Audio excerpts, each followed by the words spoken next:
That's right. How do I turn this off? Oh, my God, they're in on my office doors. Nevertheless, I will. You're going to eat crow. I will. Negative. Ladies and gentlemen, I'd like to call the April 21st, 2010 meeting of the Scarborough Town Council to order. And if you'll all join me in the Pledge of Allegiance. I pledge allegiance to the flag of the United States of America and to the republic for which it stands, one nation, under God, indivisible, with liberty and justice for all. Roll call. Counselor Alquist. Here. Counselor Holbrook. Here. Counselor Babine. Present. Counselor DeAndrea. Here. Counselor Wood. Here. Counselor Roy. Here. Council Chair Rancourt. Here. And now is that time in our agenda where the public can come up and make comments. Please go to the microphone, state your name and address, and you'll have 3 minutes to talk on any subject you would like. Mr. Green. Good evening. My name's Dave Green. I live at 135 Beach Ridge Road.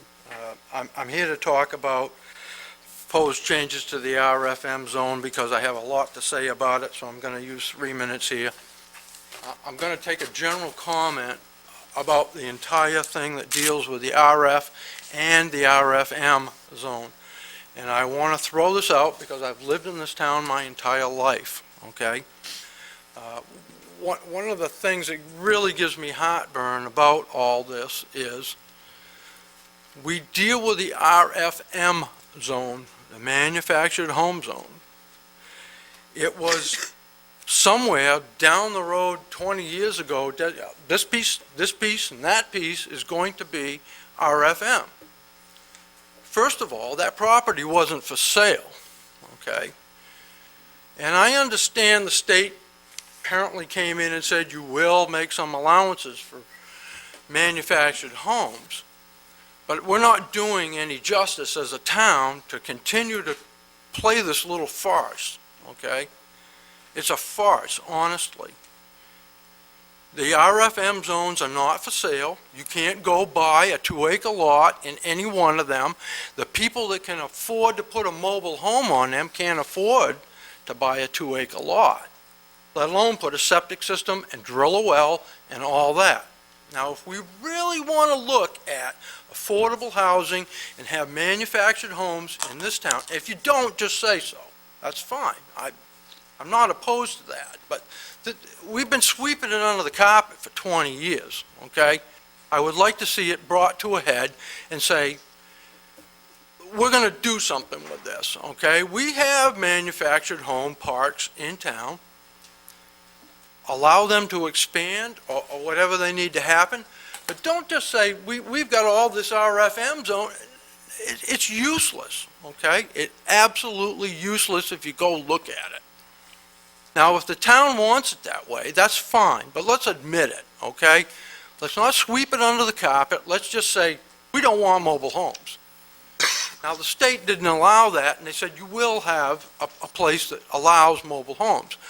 But to honestly look at it and say up on a mile and a half up above my house is all zoned RFM. That land's not for sale. You can't buy a 2-acre lot there to put a mobile home on, doesn't matter. And to look at the people who can afford to put the mobile home on it, put a septic system, a well, and all the other standards that you've created, it's unrealistic. And if it's not going to be realistic, let's admit it, please. Okay? Thank you. You're welcome. Anyone else like to speak in the general public this evening? No, this is just on anything you want to speak on. Okay. Anyone else? Okay.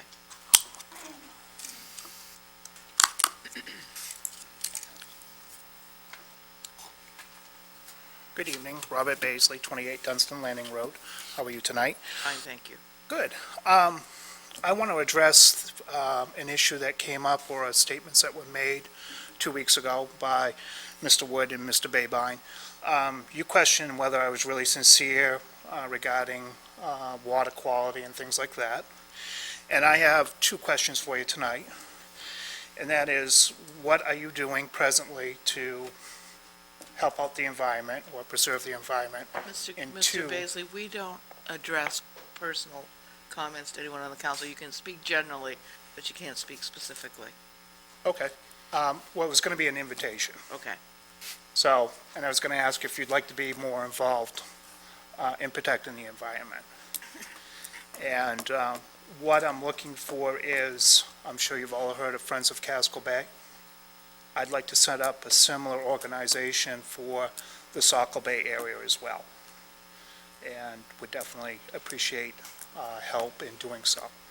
And I hope you both realize that, or the whole council realize that it is something that's very important to me. I have actually taken approaching $5,000 now out of my own pocket on water issues in education towards training and things like that.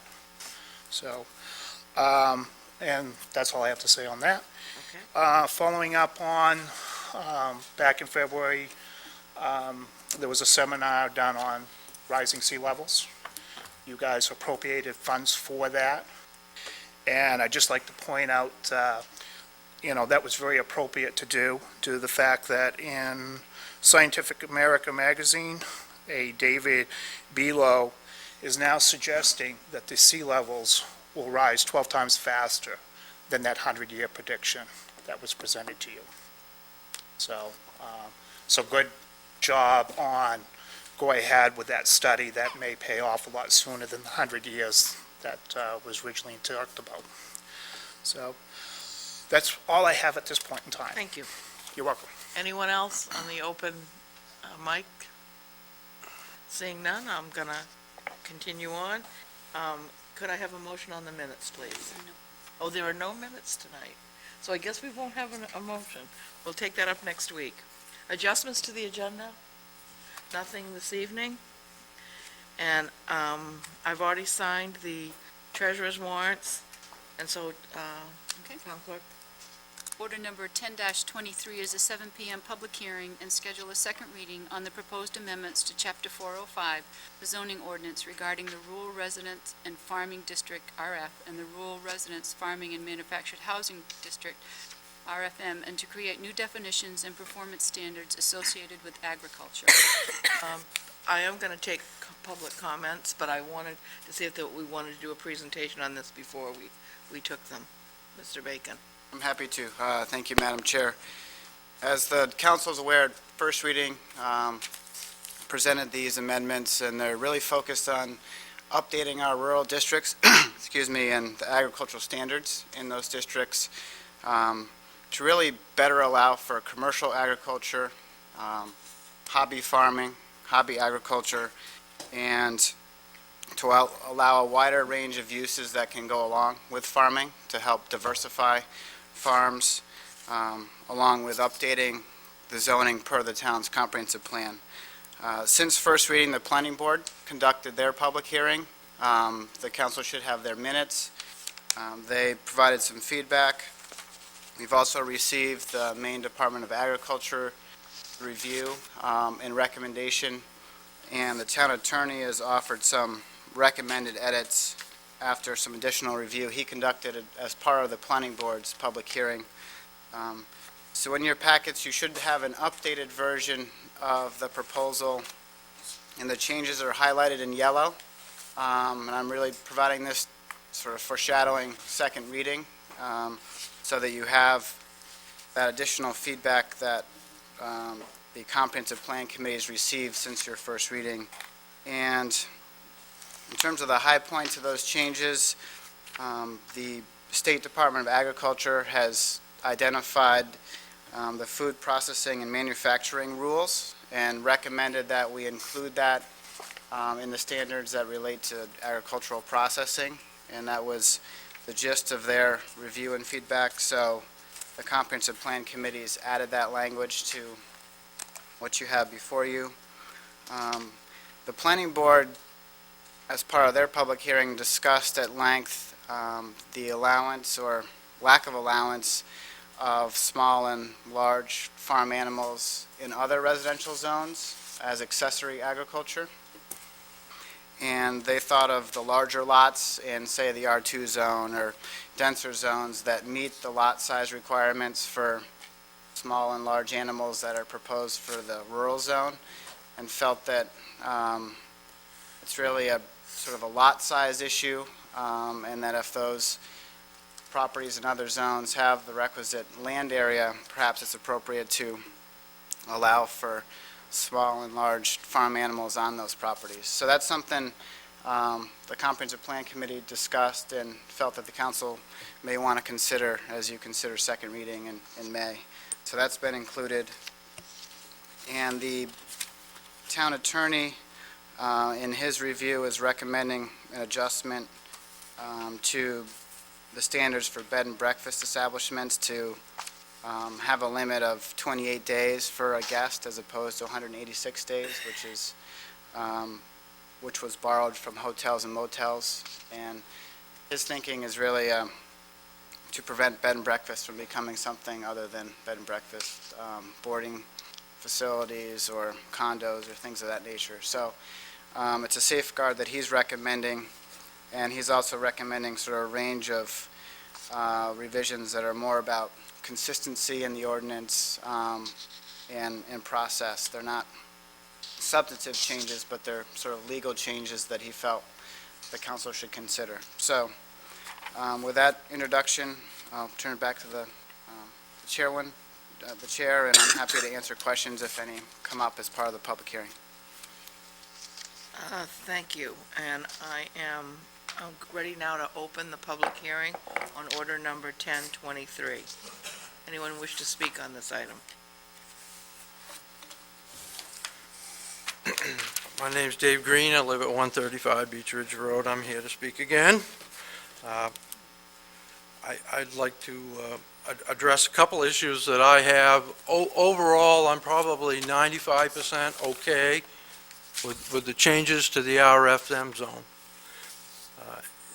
I don't have a lot of problems with it. I think it was pretty well done, to be honest with you, and that's, those of you that know me, I don't say kind things very often. However, I do have a couple issues with what's in there. One being stables, okay? I think we kind of missed the boat here on what the ordinance reads. This is an ordinance change, you got to realize that. This is an ordinance change about stables, that it's going to require a special exception to have a commercial stable.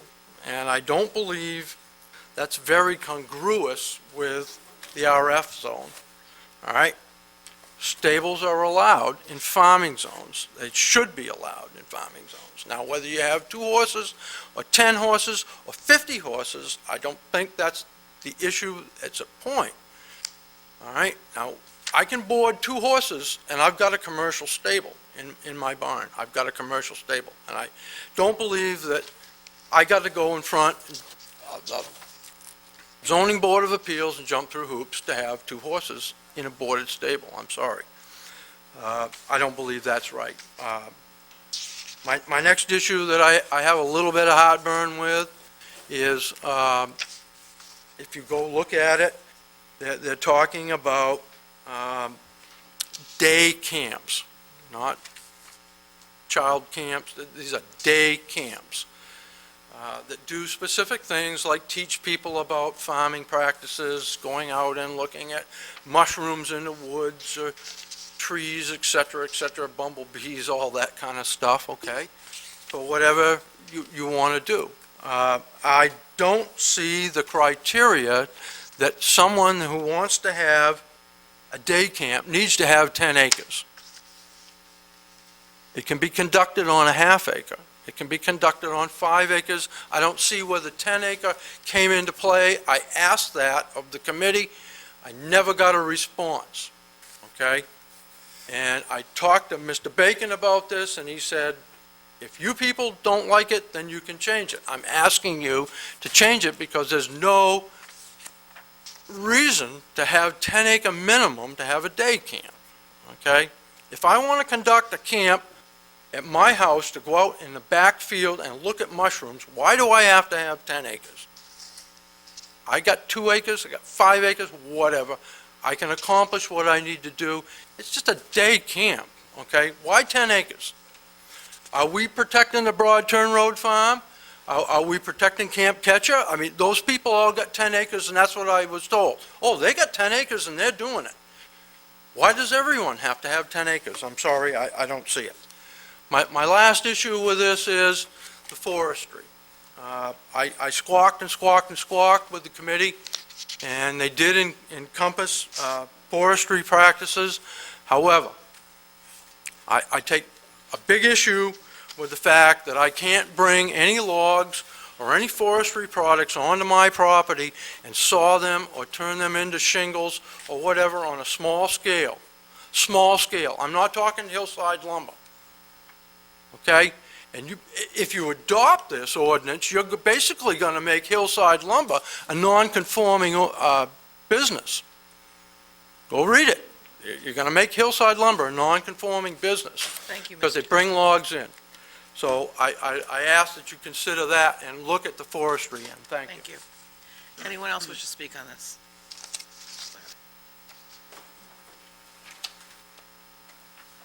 Larry Bruns, 39 Hanson Road. I own and operate Hansonfield Farm along with my wife. I agree with Dave that I think that they have come up with a wonderful document here. Is it the comprehensive plan, whatever it is? Implementation It's a committee, right. mouthful. They've done a great job. I don't have quite as much heartburn as Dave does, but a couple of things that I do have questions about.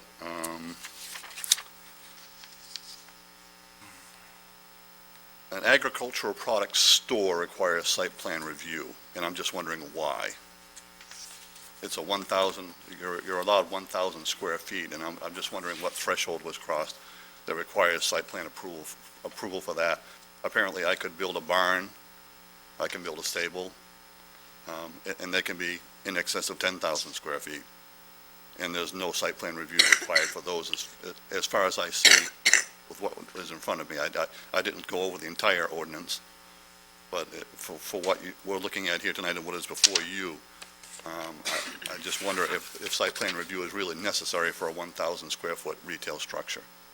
The issue of parking is addressed right there in the, I forget what they call them, standards, some kind of standards that you have to have for those structures. And I think that that's probably the biggest thing. I'm sure that stormwater runoff is a concern, but like I said, you know, you can build a 10,000 square foot barn and you're not required to have site plan review, so you're not held to those standards. So I'd just like you to take a look at that. And there's also no site plan review required for a bed and breakfast. And it seems to me that would be a little bit more, and you know, I hope I'm not putting all these other things into the category of having to have site plan review now, but I would like you to at least look at the site plan review for agricultural product stores, because it might be a fairly burdensome process for some. I'm not sure exactly what's involved in site plan, but from my time on the planning board, it's pretty extensive, and it can be fairly expensive as well. And, you know, agricultural farmers aren't exactly just rolling in dough.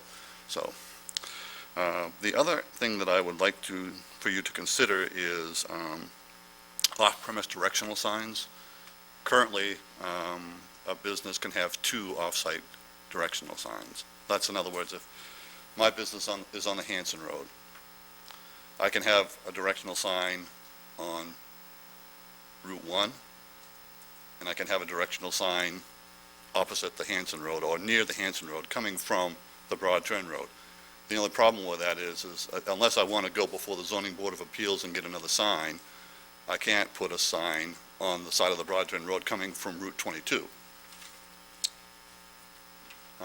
To carry this a little bit further, let's say you live on the Berry Road. Does everybody know where the Berry Road is? It's off of the Beach Ridge Road. If Mr. Pearson owns a farm there, someone else bought a piece of his land and decided they wanted to farm there, and they wanted to get directional signs from Route 22 or Route 114, which is up near North Scarborough, or if they wanted to have directional signs from the Payne Road 2 directional signs is not nearly going to be adequate. And the reason for these directional signs is basically for agricultural businesses that aren't on the main roads that you have to make several turns to get to. You know, to come from Payne Road to the Berry Road, you have to have at least a sign at the Holmes Road, on the Holmes Road at the Beach Ridge Road. And then you have to have a sign on the Payne Road. Then you have to have a sign on Beach Ridge Road before you get to the Berry Road. So, Mr. Bruns, time is up. time is up. Thank you. You're welcome. I didn't use my first 3 minutes. Come on now. Oh, that's okay. I gave you a little extra.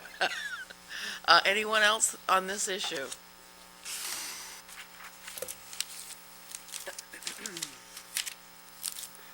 Good evening. My name's Pam Anderson, and my partner Judy Bullard and I live at 277 Broad Turn Road. For the last couple of years, we've had a small organic vegetable farm on our 2-acre property on Broad Turn Road. And so we've been involved in the hearings that have been held and the meetings that have been held by the CPIC on this issue. I really want to say that both of us were very satisfied with the work that the CPIC has done. They've done a great job. They really took a long time to listen to input from the groups that they invited to meet with them, and took a lot of the issues into consideration in drafting the ordinance. So I think it's a really good job that's been done here. I just want to say that I think that adopting this ordinance would really go a long ways toward supporting agriculture, and particularly small farm-based agriculture in the town of Scarborough. And that would be a very good thing, since we're really interested in local food, local business, local products. So I think this will go a long way to supporting agriculture. When we went to get building permits for a small barn and a greenhouse, it wasn't clear that we really had this as a permitted use on our property, even though we're in an RF zone, because we do have residential dwellings around us. So adopting this ordinance would certainly clarify that these are permitted uses, in fact supported uses by the town.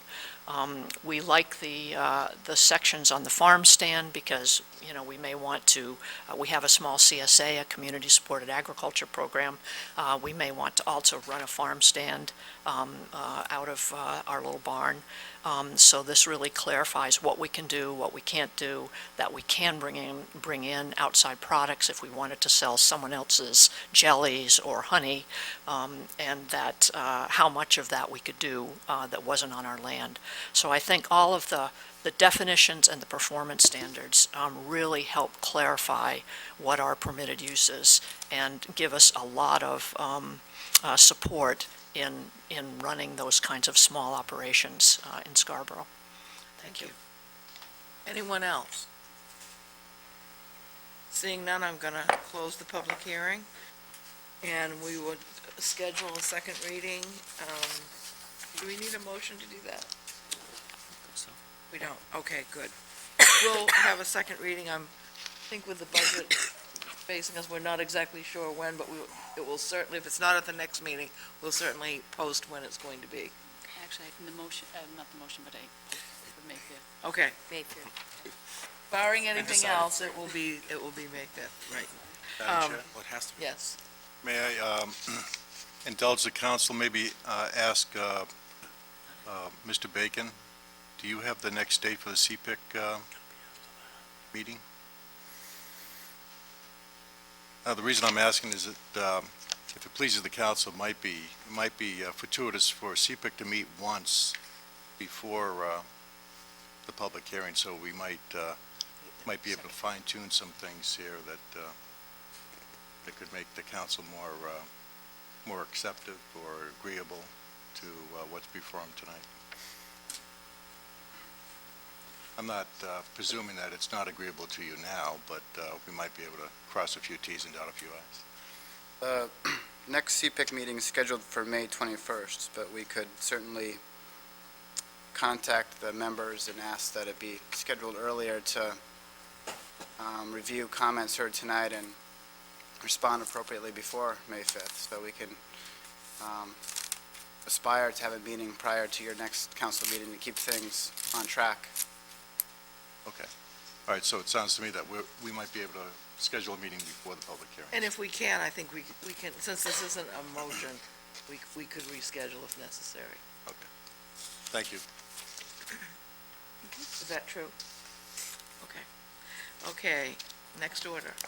Order 10-24 is a 7 PM public hearing and schedule a second reading on the proposed amendments to Chapter 405, the zoning ordinance regarding the residential 2 district and the other residential mixed-use and non-residential districts to allow for accessory agricultural activities. Mr. Bacon, would you like to do a presentation on this one? Thank you. I touched on this in my earlier presentation.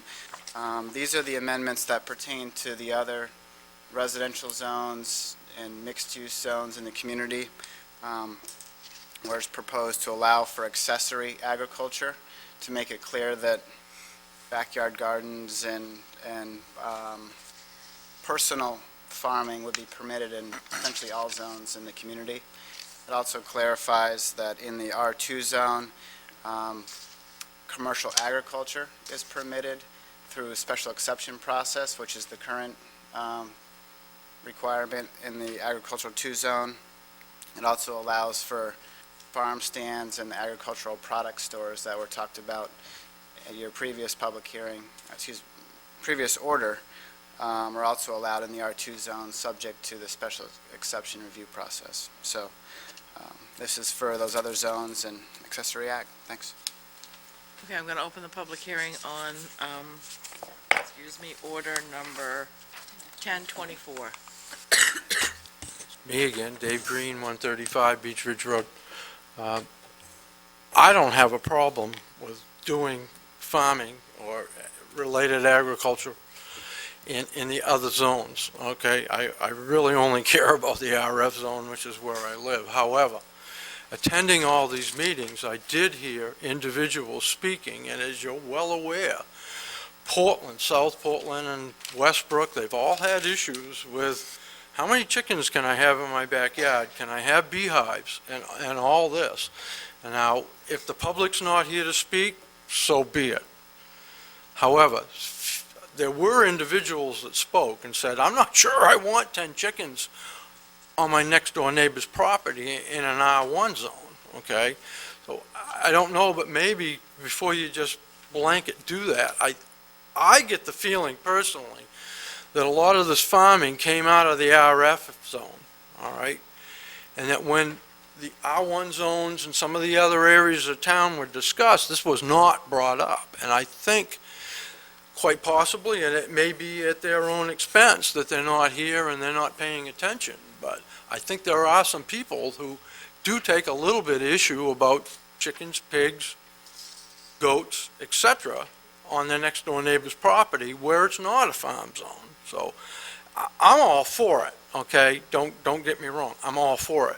But there were people that did express concerns, just as you've heard in Portland, Westbrook, etc., all right, about accessory uses of agriculture in places that really weren't intended for that, okay?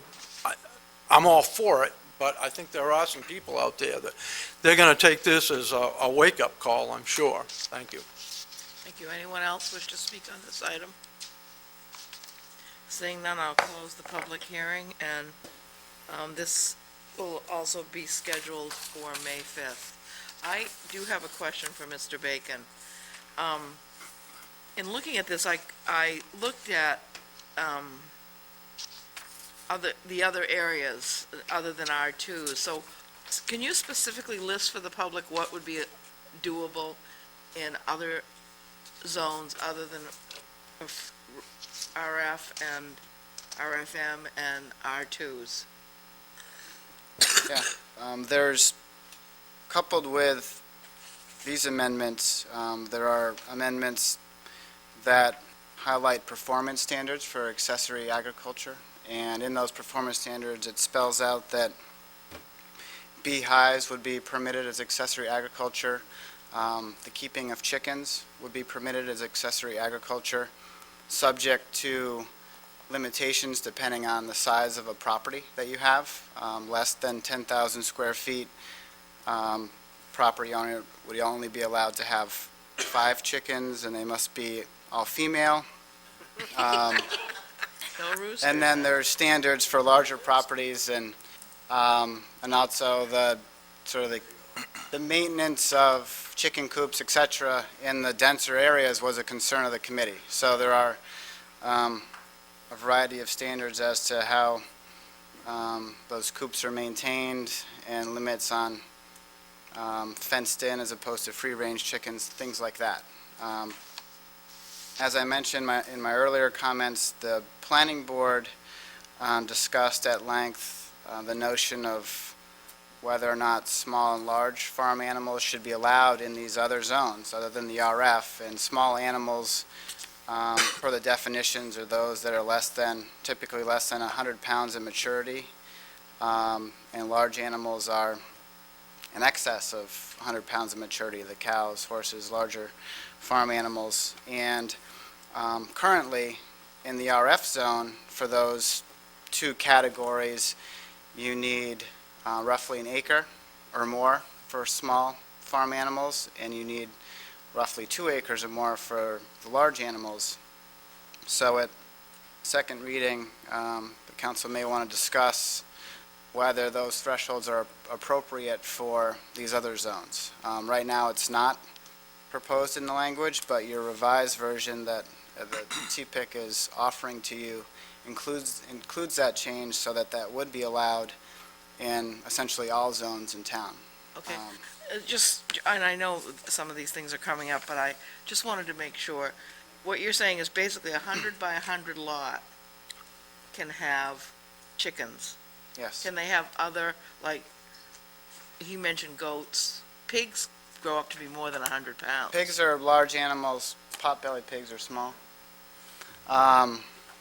Ducks, maybe, Ducks are small. right.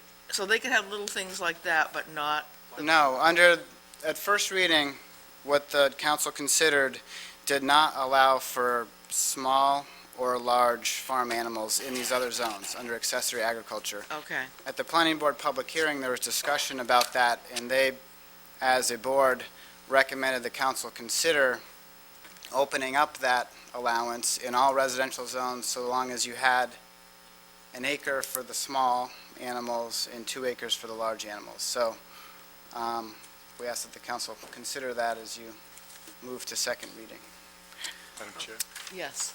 And just real quick, following the planning board comments, the CPIC committee did depart from limiting these kinds of activities in the scope of what zone they are in, and really just considered what size lot might be more appropriate. Because you could conceivably have a 40 or 80,000 square foot lot in an R4 zone, even though most lots, R4 building home is 10,000 square 10,000 feet. square feet. But you could have someone who owns a large piece of property.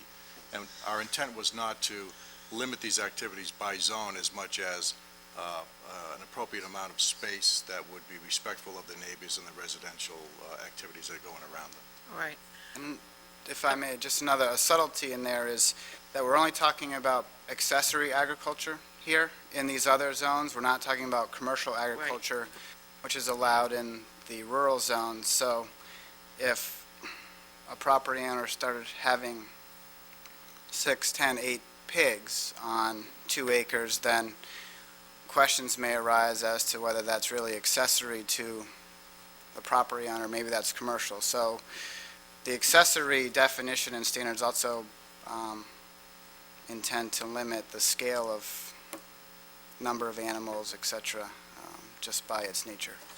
right, and thank you. I mean, I have my own opinions on this, and I don't think, is there anyone who was on the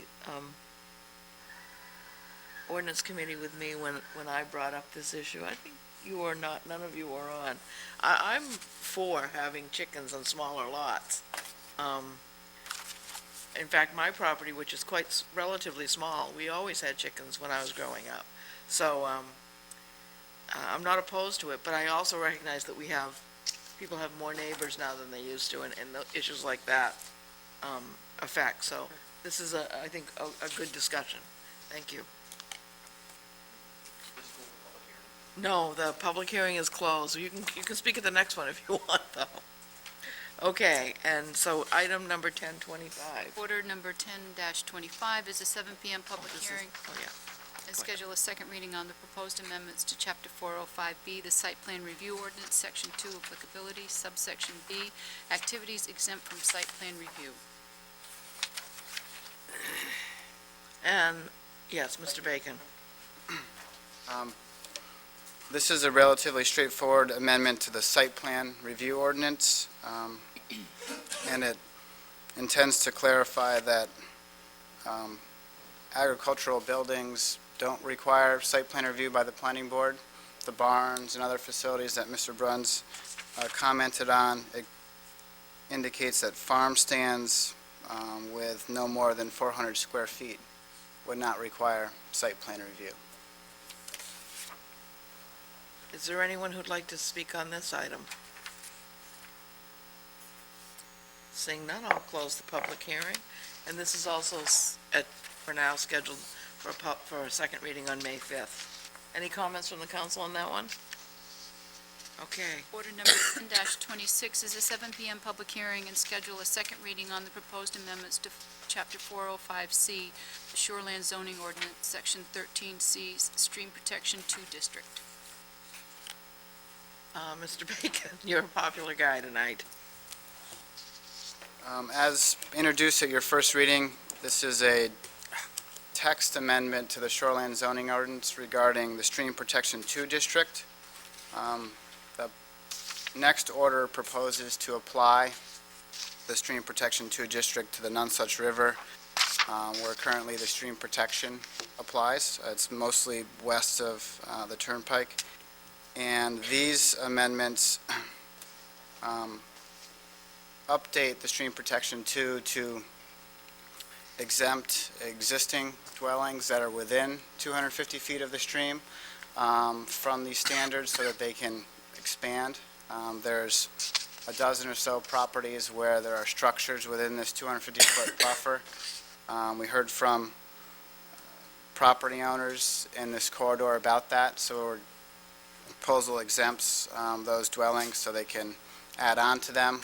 It also allows for accessory buildings, a garage, barn, shed to be constructed within this Stream Protection 2, so long as it meets a 75-foot buffer from the stream, which is the current standard. So it essentially keeps those properties the same on the regulations, and also continues to allow for forestry, farming, haying, et cetera, within the Stream Protection 2, so long as it meets the 75-foot buffer and the current standards. So the intent here is to offer the river greater protection from new development, but allow for existing properties that use the land within 250 feet to continue to do so as they do today. Thank you. And I would open the public hearing on this item.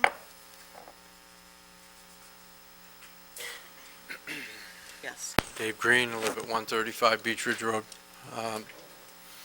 We already currently have a 75-foot setback from the Nonsuch River, from North Saco all the way down to the Blue Point Road, Black Point Road, sorry. I don't see any great need to increase that to 250 feet and infringe on private property owners' rights. I truly don't. I hope you take a look at this. Now, I'm all for protecting the Nonsuch. There's nothing in this town I like more than the Nonsuch River that runs down through it. I've lived here my whole life. I've enjoyed fishing there and trapping up through there. It's just a great place, but there are a lot of people that own property along the Nonsuch, and I think 250 feet really starts to infringe on their rights to develop their property. Now, you've got a 75-foot setback, and I think that's proper. And I think that's more than adequate to protect the Nonsuch. If you go look at the majority of the Nonsuch, it is very steeply sloped. Nobody's going to build a house within that parameter of the 75 feet for the better part of the Nonsuch, okay? It's just it's too sloped, okay? In fact, you can't even walk up the greater part of the north end of the Nonsuch River. You can't walk from the river up over the bank, okay? So I don't see that going and infringing on people's rights to develop their property to 250 feet when you only own 80,000 square feet to start with. I think that's a little excessive. We already have 75 feet, and I think that's been more than adequate. Thank you. Anyone else like to speak on this item? Seeing none, I'll close the public hearing, and this too is scheduled. We're gonna have a busy meeting that week. Yeah, Carol, yes. can I ask Ann just a quick question? You certainly may. This is, about- you have the opportunity to do that, yes. I'm getting up a lot. Stay up here. I was just realizing, I was kind of curious as to what the Saco comes in from, the Nonsuch comes in from Saco, correct? Right. What does Saco currently have for their setbacks? I believe they have the state minimum, which is the 75-foot setback, which we have today. Okay. What's the setback, because I heard the reference was for the west Scarborough, what's the setback on the east part of the Nonsuch here in The Scarborough? eastern part of the Nonsuch is actually zoned resource protection. Okay, So the setback is 250 feet or more, okay, and it's really due to the fact that on the east side of the turnpike, it's classified as marsh with significant habitat value, et cetera. So it's, the state mandated that it have a higher level of protection through the resource protection zone. that was, thank you. Thank you, and I just want, attached in your packages, you have a note from the Scarborough Conservation Commission and the Planning Board endorsing the 250-foot setback, just for your information. I Okay. just had a quick question Yes. for Dan, too, sorry, Council DeAndrea. since he's still standing there. Dan, how many properties does the setback affect? Do we know? And I think those folks were also part of this discussion as well, were they not? They were. Prior to coming to the council with this amendment at first reading in January, we had essentially an open house where we invited all the property owners within this 250-foot distance of the river where we're proposing the change to this meeting, and I would say there was 16 to 20 property owners that attended. I think we invited 40. I think there's about 40 property owners. There's a handful of very large properties. The Larrabee Farms wetland mitigation area takes up a major section of the river here, from roughly here almost all the way to Beach Ridge Road. There's the Nonsuch Golf Course, which is on both sides of the river near the turnpike. There's the Scarborough Fish and Game facility that takes up a lot of the river. So there's large segments of the river that are under just a few property owners. There's also, like I said, about 12 properties that have dwellings or structures that are near this 250, and therefore we've amended the language to enable them to continue doing what they're doing. But to answer your question, about 40 properties in this whole corridor, I would say, 40 Thank to you. 50. Thanks. Don't go away. Council Roy? Don't go away, Dan. What is this, the state law is at 75 for the sections that we're talking about? Correct. 8 minimum. Do you have a map that shows the gradient? Because I think Mr. Green's point is well taken, vertical measurement or horizontal relative to, do we have a map that shows us the contours? We have a map. I don't have it with me this evening, but we certainly can we- provide that at second reading you? or in your packages. Thank you. Counselor Alquist. I just want to make the comment, my neighbors were concerned about building outbuildings maybe within that 250 feet. They came to the meetings and they were listened to and that was addressed and you amended the plan to, to accommodate those folks. So I think that ought to be made really clear that Yeah. those outbuildings that they want to build, they'll be able to do that. That's correct. Thank you. Anybody else? Okay, let's move on to the next one. Order number 10-27 is a 7 PM public hearing and schedule a second reading on the proposed amendments to the Town of Scarborough GIS zoning map regarding the Stream Protection 2 District for the Nonsuch River. And do you want to briefly, I think you've Yeah, kind of this is, we've described been that talking already. about this order actually under your earlier public hearing. This is the map amendment that would change the zoning designation for the Nonsuch River. Again, mostly west of the Turnpike. There's a small area between Muzzy Road and the Windward Heights subdivision, Meeting House Hill, Meeting House Road and Cumberland Way, that's also zoned stream protection for a short segment, but it's largely west of the Turnpike, and it would change the zone from the stream protection to the stream protection 2, which is a 250-foot buffer as opposed to a 75-foot buffer. Okay, I'll open the public hearing on this item. Anybody want to speak?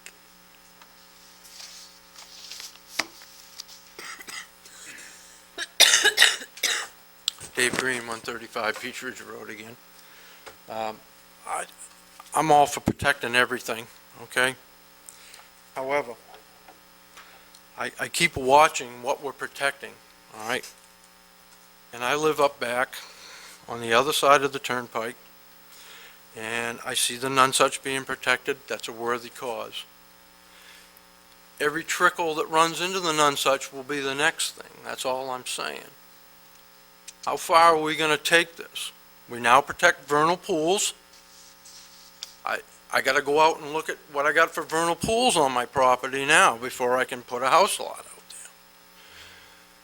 How much are we going to protect and how much acreage are we going to eat up that people cannot develop when they own the property? Okay? I'm all for protecting the Nonsuch, as I said. I'm all for protecting all your upstream aquifers that flow into all this, the little brooks, the creeks, the vernal pools. I'm all for that. But at some point in time, you have to look at this and say, you're infringing on property owners' rights. Just because there's a little trickle of water running down through there doesn't mean we have to protect it from here to Dunstan, okay? So please, take a look at it and use some common sense. I'm all for protecting the Nonsuch, don't get me wrong. But I do believe that we're going to have to put a foot down at some point in time, and that every trickle that runs into that Nonsuch is not going to be protected because you're infringing on people's property rights. Thank you. Thank you.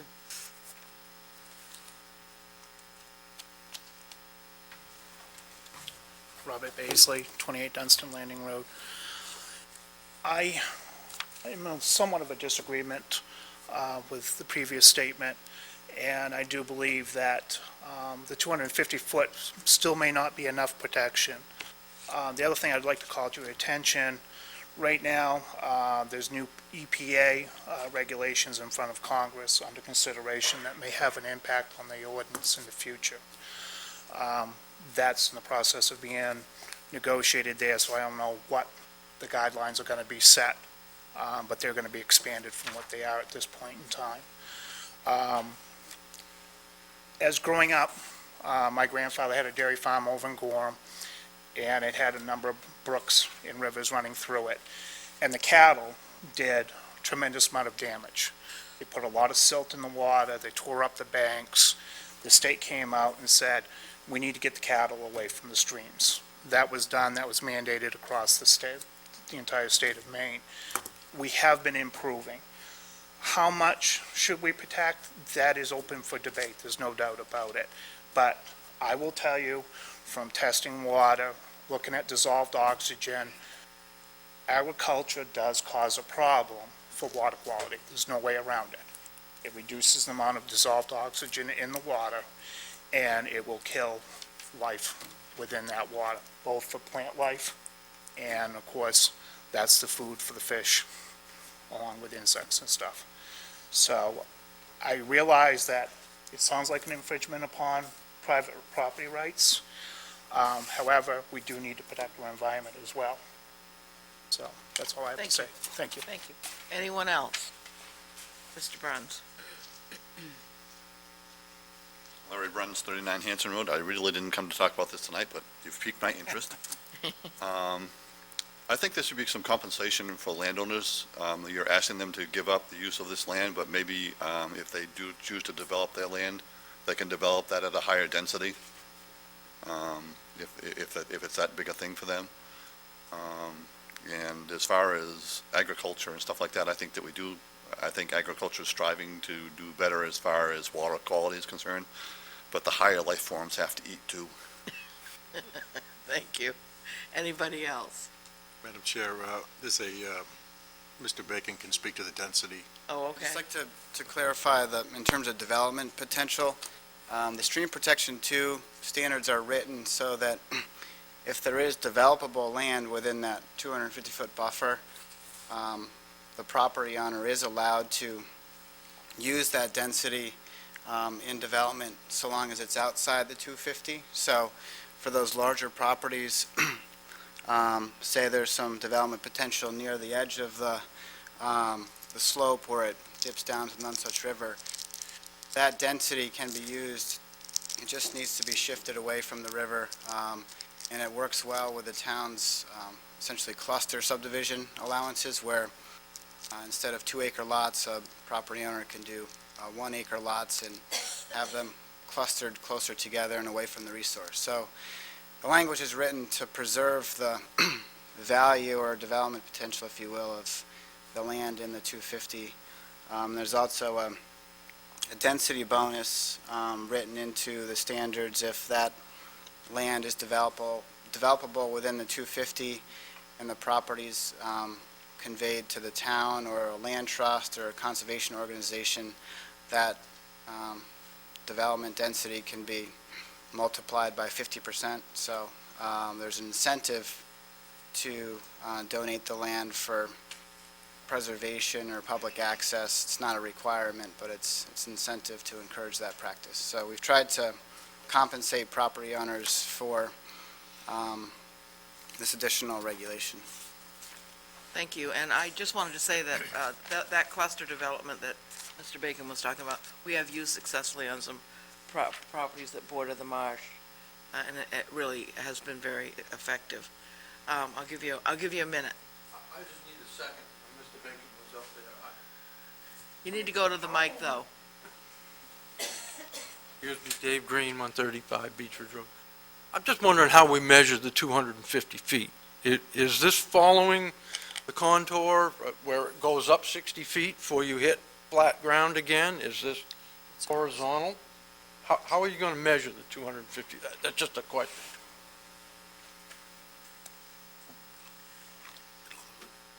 I believe it follows the contour of the land, but I want to check and get back to Mr. Green and the council. I don't want to give a quick answer on that. It's measured from the edge of the river. It's not measured from the wetlands. It may be horizontal. I will get back to the council on that question. Thank you. But it's important to recognize, as I think most of you know, that there's a lot of wetlands along both sides of the river, or often on one side and some on the other side. So much of the 250 in some areas is floodplain and wetlands and not necessarily land to be developed or used for forestry or farming. So. Thank you. And we'll have that hopefully for the second reading. I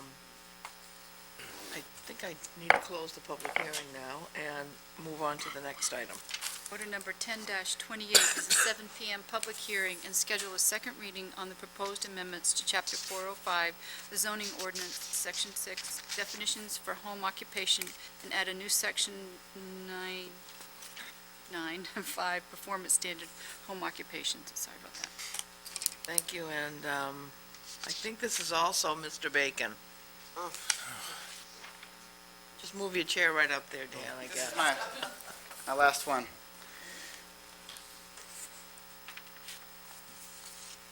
And briefly, this came to you for first reading. It's amendments to the home occupation standards, largely in response to the desire to sell a modest amount of product out of home occupations, particularly lobster, seafood, fishermen catch. With these changes, we've taken the opportunity to sort of reorganize the standards, take them out of the definition section of the zoning ordinance, put them in a performance standards section, and like I said, would add an allowance for up to 100 square feet of retail sales as part of a home occupation if the products are either created on-site or if they're harvested by a lobsterman, shell fisherman, etc. Since your first reading, the planning board held their public hearing, and the town attorney reviewed the language and made some recommendations that were in response to comments that the council had at first reading, most particularly concern about exterior storage of lobster traps, given that that's customary in Scarborough and in Maine for that matter. So language has been added to allow for exterior storage of lobster traps so that this ordinance doesn't infringe on that. But also, recommended changes make it clear that home occupations aren't required for lobstermen, shell fishermen, etc., unless they intend to sell products from the home occupation. So there are, I'm sure, a number of lobstermen, fishermen in the community that don't have home occupation approval and wouldn't need to get it unless they want to sell from their home. And the planning board, as part of their deliberations, talked a fair amount about the 100 square foot limit on retail sales. And you should have a copy of their minutes in that discussion.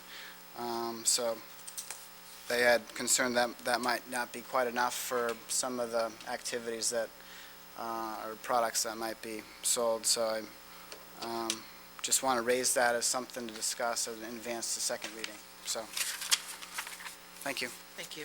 And I'll open the public hearing on this item. Anyone like to speak on this? Please.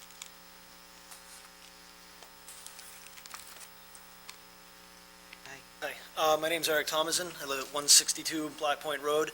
I'm not really familiar with the process. I'm just kind of getting used to this and attended the public hearing that the planning board had regarding this amendment, and spoke and just basically feel that 100 square feet is far too small.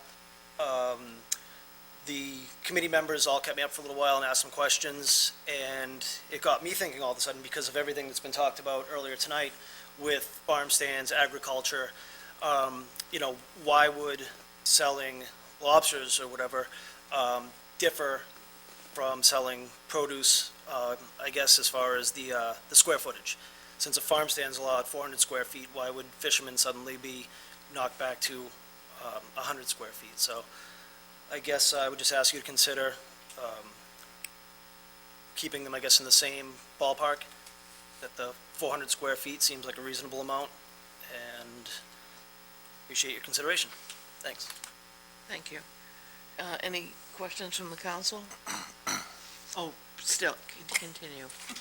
Sorry about that. I Sorry, didn't think Dave you had Green. anything to say on this one, Mr. Green. 135 Beach Ridge Road.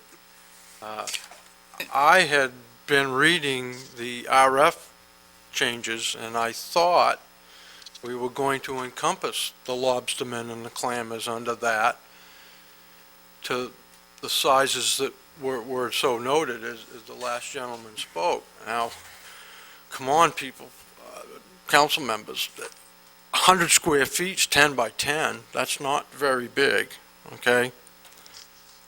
We got laboratory facilities that are bigger than that. I don't believe that we're doing, these guys in town who are already here, trying to make a living selling lobsters and clams out of their house, that they can't be under the same rules and regulations that the farm stands are. And I believe we're going to allow up to 400 square feet for that. So I think 100 by square feet is a little small. Thank you. Okay, anyone else? before I get happy here? Okay, Councilman, have any, Council DeAndrea? Yeah, this was a concern that I had as we were talking about this in the ordinance committee. I would like to see this expanded to be a little bit larger. Anybody else, Council? Yeah, Councilman I'm the same Holbrook? way. I don't know why it isn't the same as a farm stand, and 400 feet kind of makes sense to me. 10 by 10's a little too small, so I'm sure Mike has thought about this and is going to give us some kind of profound explanation why they come up with such a small area, closet size. Well, Well, that's a big closet. Yeah. Council Holbrook was next, and Okay. then Council Wood.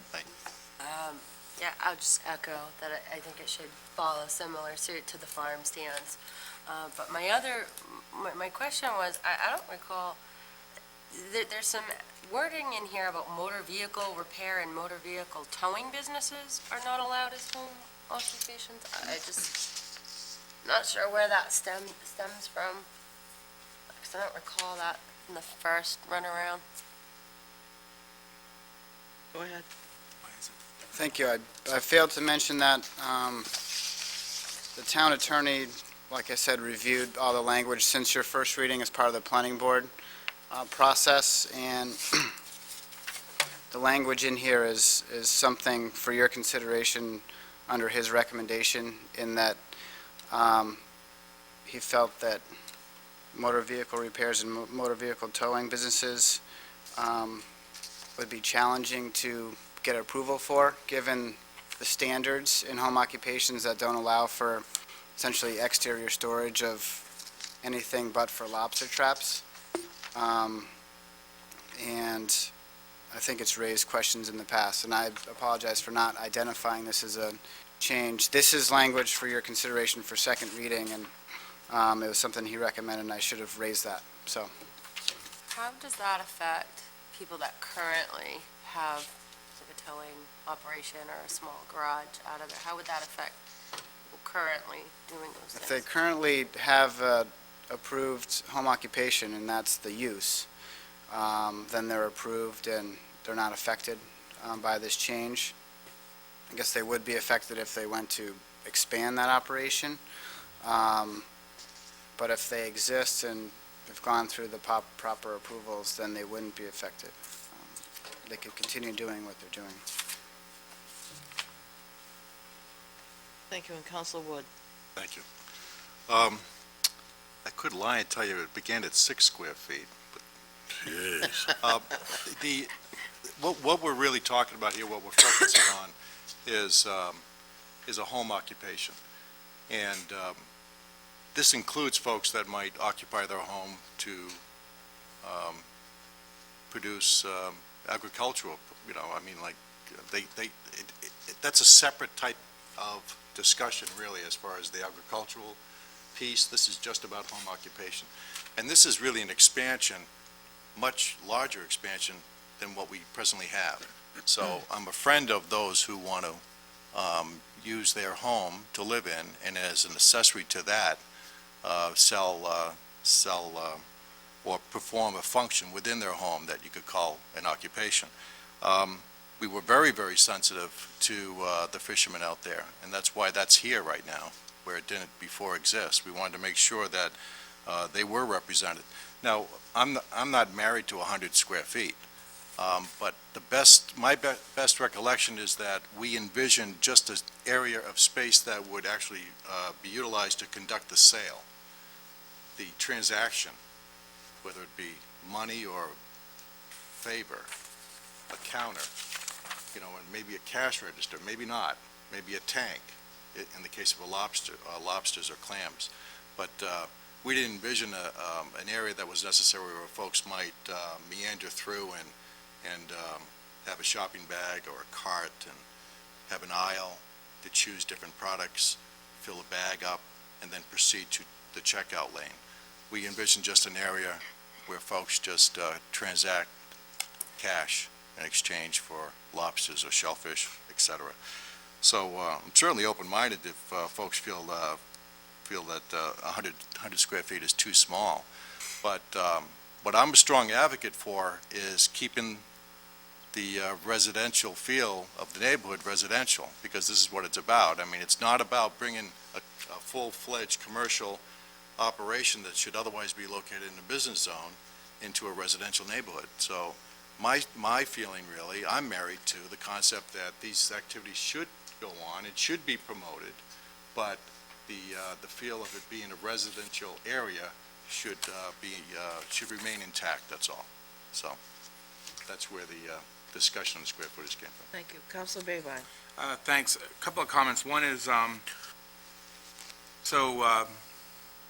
totally concur regarding the comparison of the farm stands, the size of the sales space versus what is being recommended here. It's not contiguous with each other, and it should, because what you're talking about is basically a 20 by 20, which is the size of a standard residential garage. I understand size okay, so I don't see anything wrong with increasing it from 100 to 400.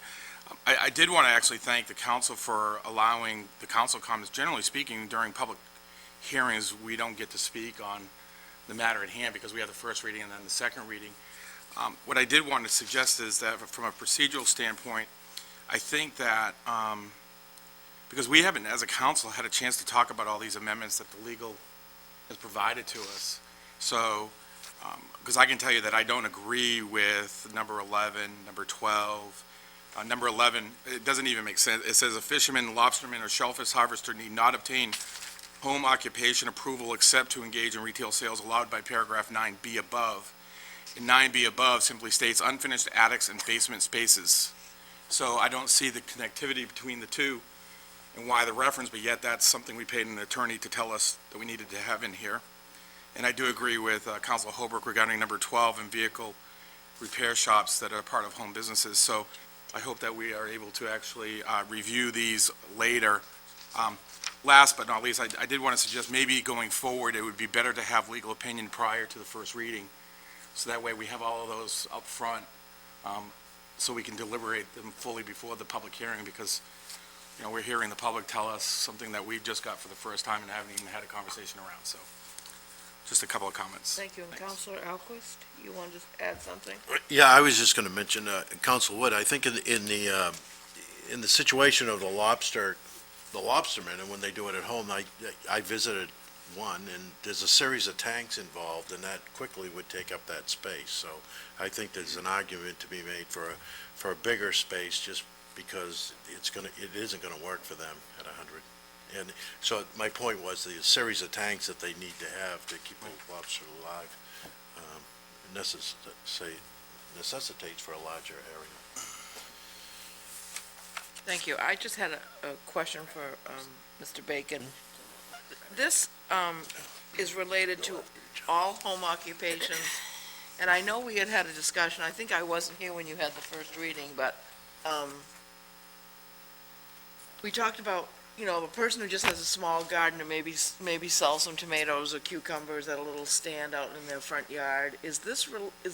Are those defined as home occupations or no?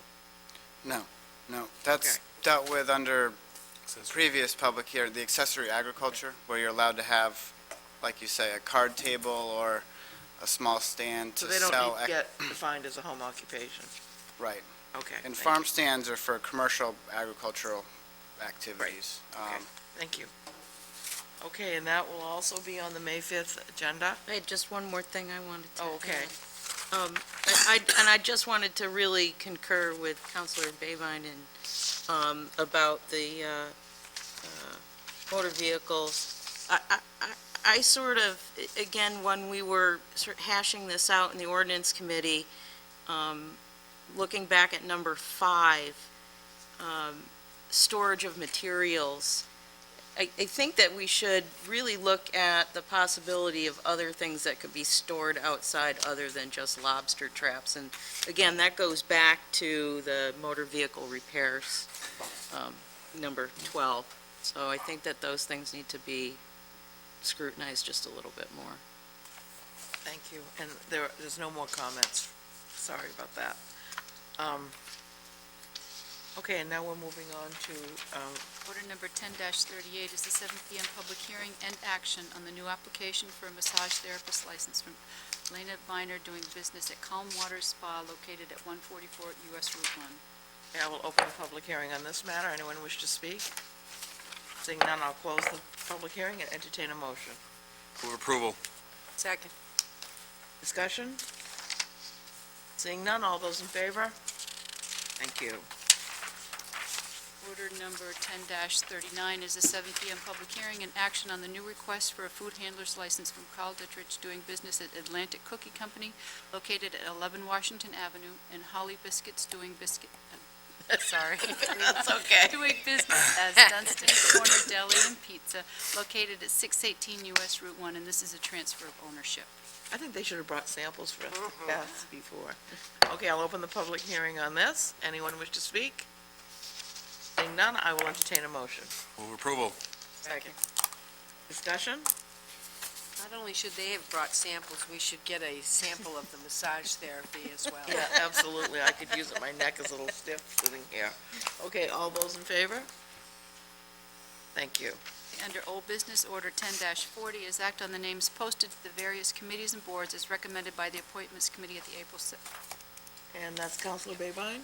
In the form of a motion, move approval of order number 10-40 on the names posted to the various committees and boards as recommended by the Appointments Committee on April 7, 2010, Town Council meeting, to include Community Services and Recreation Advisory Board to appoint Amy Cross Sawyer as a second alternate with a term to expire in 2011, to the Energy Committee to appoint Paul Aubry, Ian Engelman, Sean Flaherty, Deborah McDonough, and Rick Meinken, to the Personnel Appeals Board to appoint Amy Cross Sawyer as a second alternate with a term to expire in 2011, and to the Shellfish Conservation Committee to appoint Timothy Downs as a first alternate with a term to expire in 2011.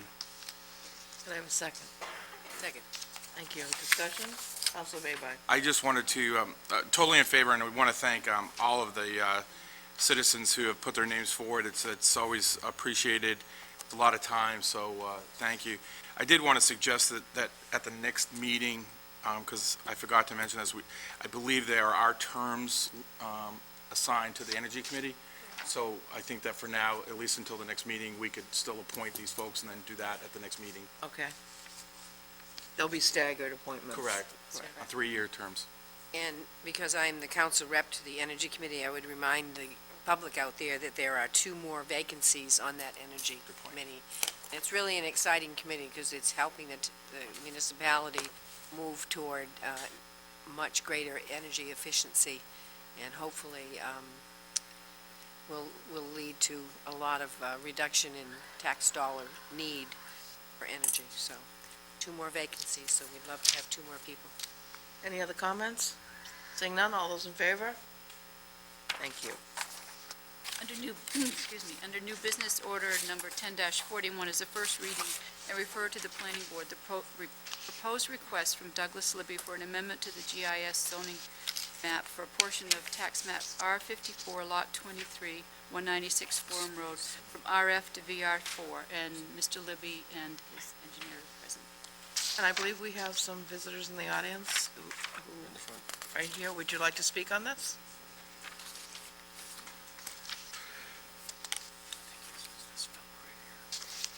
Frank.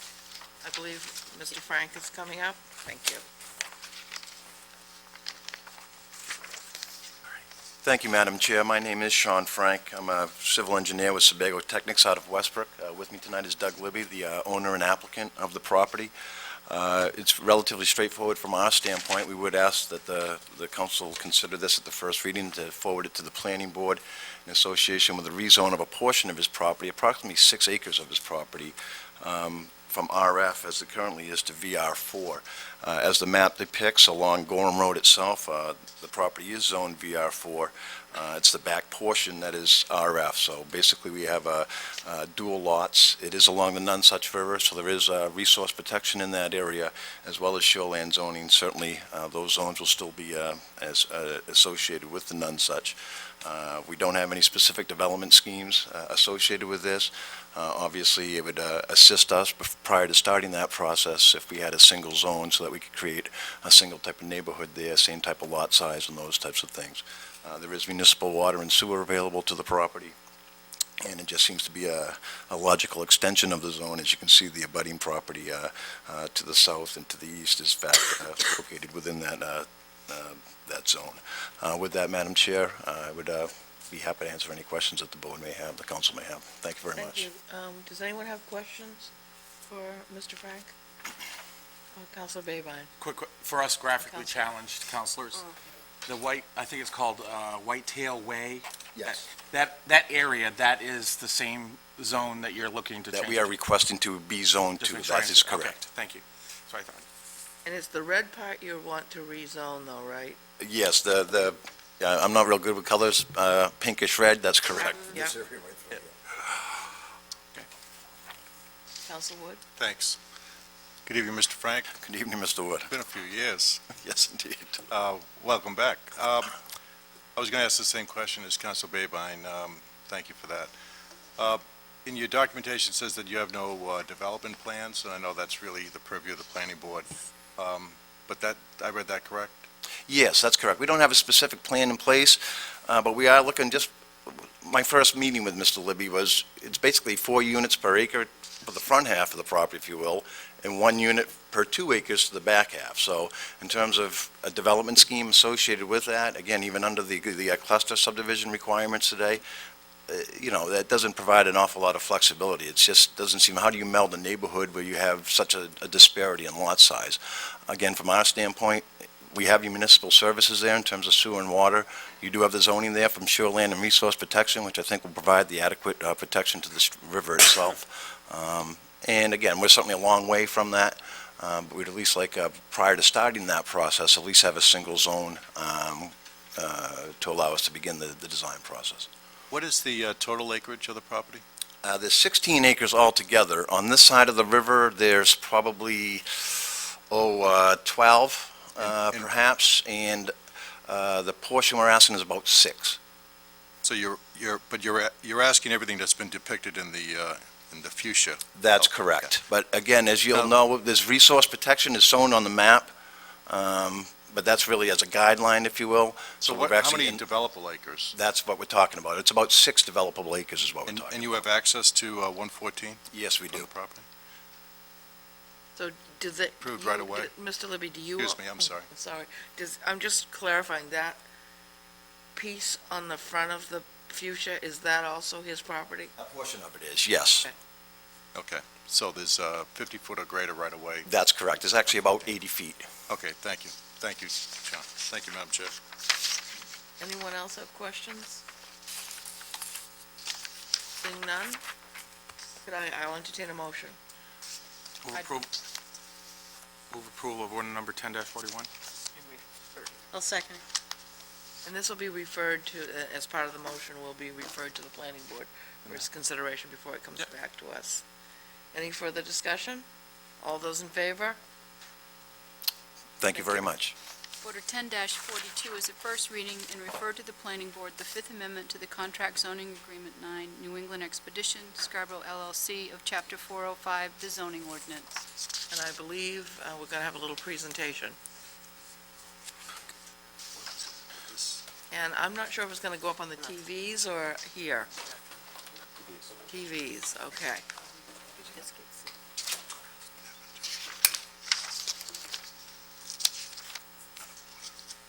Welcome, Mr. Bedoin.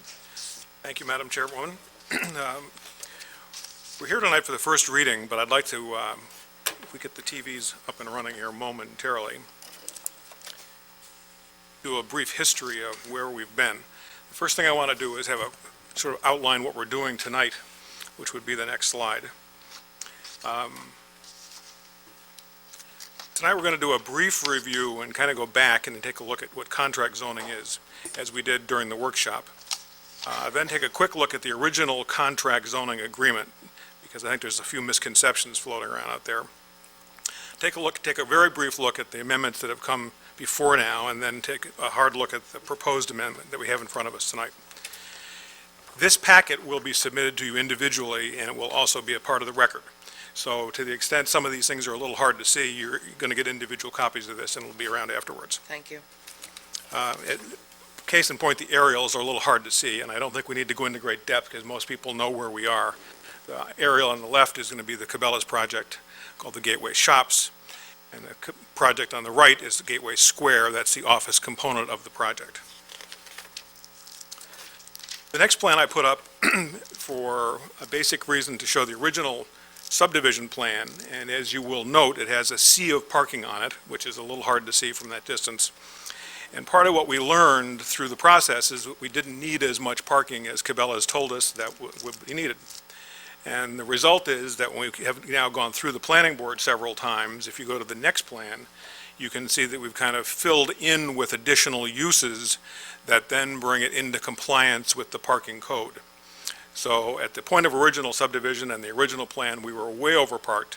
Cabela's suggested they needed a 10-to-1 parking ratio, and this brings it more into more typical retail compliance of closer to 5-to-1.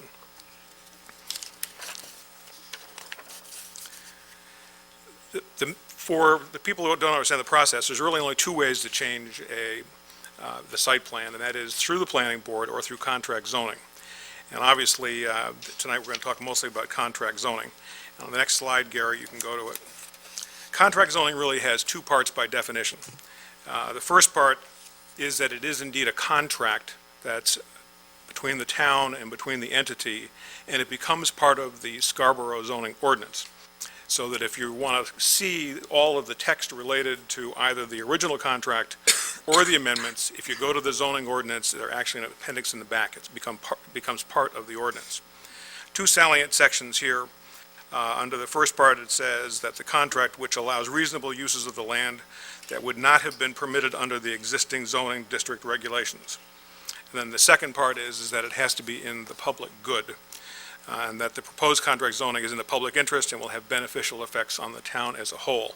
That's sort of the two guiding principles of contract zoning. Back for history, because I've been told to try and get through the first part of this and then get into the meat of it in a minute. The contract zone that we're talking about and that we have in place is contract zone district number 9, and that goes back to 2007. The underlying Higas Parkway zoning allows for retail and it allows for restaurants. So on a site like ours, you could have an unlimited number of restaurants guided only by parking ratio, and you could have retail activity in individual uses as large as 20,000 square feet. A lot of people don't realize that Higas Parkway has that in the zoning ordinance, but that's already there. So what basically was done with the original contract was to allow for a larger retail use than 20,000 square feet. And then secondly, allowed for the specific signs that were on the Cabela's building as well as for the Cabela's pylon. So that's the original agreement. If we go to the First Amendment from September 12th, 2007, there were a couple of minor changes made. One was that the Cabela's wall signs that were originally approved turned out to be smaller on the building than were in the original contract, so this just makes the signs that were actually put up conform to what is now in this amendment. It also allowed retail buildings to have more than one sign. In Higas Parkway zone, underlying zone, retail buildings can only have one sign. This allowed the buildings in this project to have two signs for inline stores and signs on each wall for freestanding stores.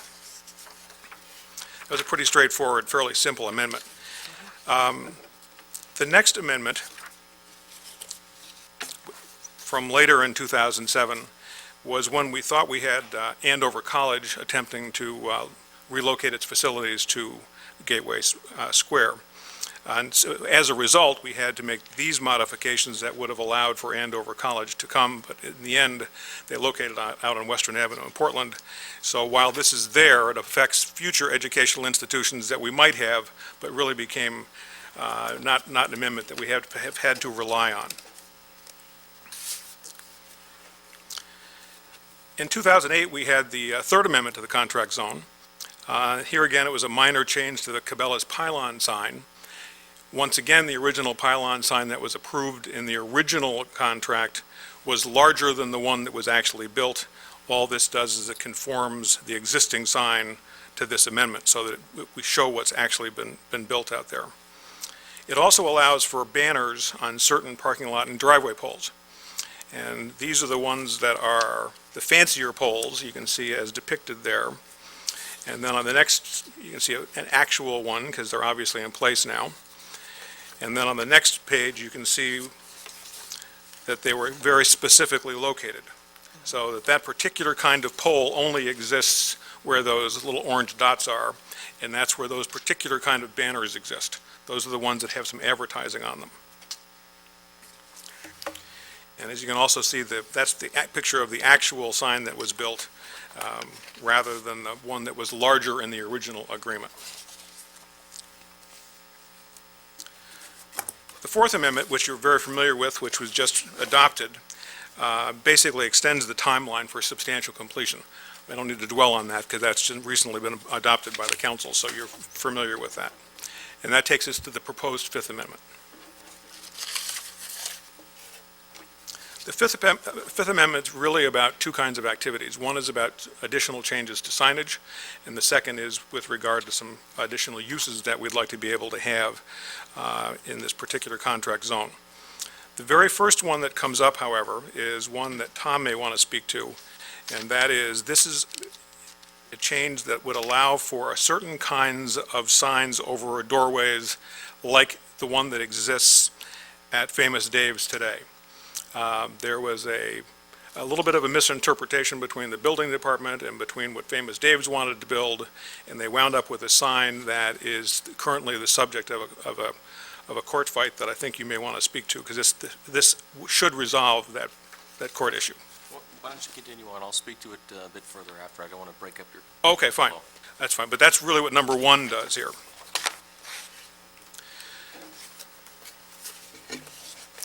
The second part has to do with what we would call seasonal banners. These are the kind of banners that are very common at malls that you see elsewhere in the country, that basically are changed throughout the course of the year. And on some of the poles, you may see snowflakes in the wintertime, and you may see flowers in the springtime, and maybe colorful leaves in the fall. And that's what we're suggesting on the poles that are marked on the following outline. Now, if you take notice of this, the center driveway is really where the fancy poles are, so they're not marked on this, because they're on the prior plan that shows where the advertising banners are. These are the ones that would strictly be seasonal, with no advertising on them.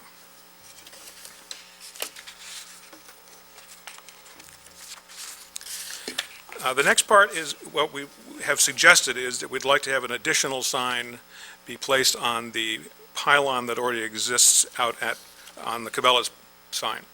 A second pylon is allowed at this site, but it would be much smaller. So what we're contemplating is to have some other advertising for another business that could come to the Gateway Shops, have another sign below the Cabela's pylon. So it would sit below that and would advertise, be it the name of a restaurant or a hotel, because as you know, the advertising out on the turnpike is so limited that there are plenty of facilities that won't locate here without some additional signage facing the interstate.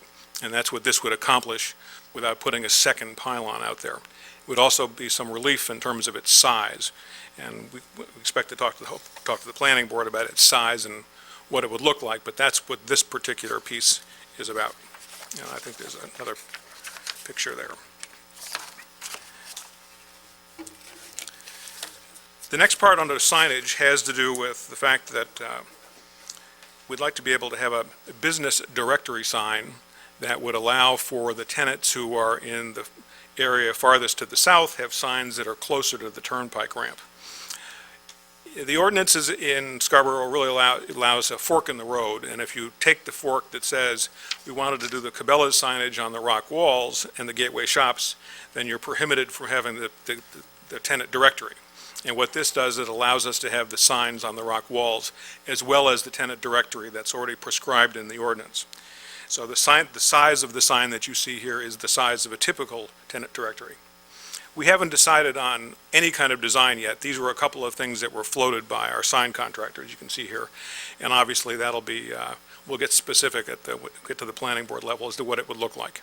This sign would be near Famous Dave's, so it's readable from the Turnpike exit, and would be able to have the tenants that are on that far south side be able to have signs that are actually readable, because you can't read them because they're so far away. We've had a lot of complaints from the tenants about that. So that would be a business directory sign for the Gateway shops.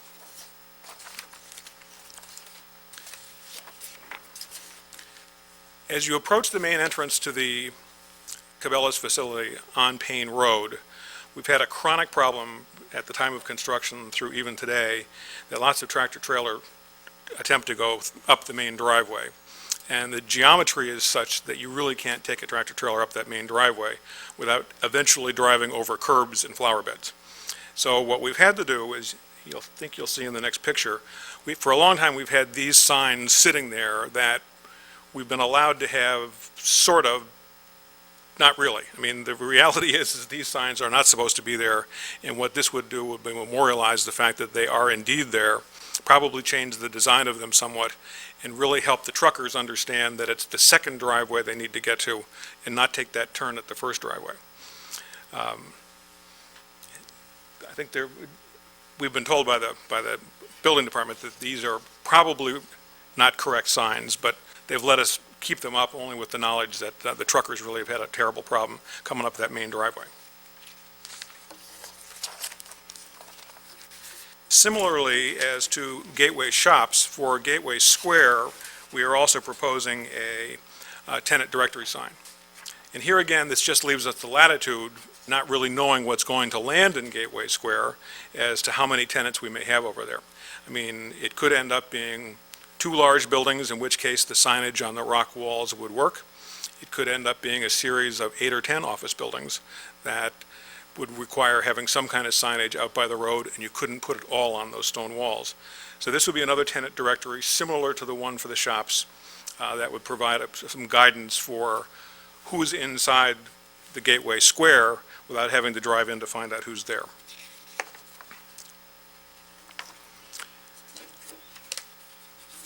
On the rock walls that are out there today, there's a limit as to the number of signs that can be put on each of those rock walls.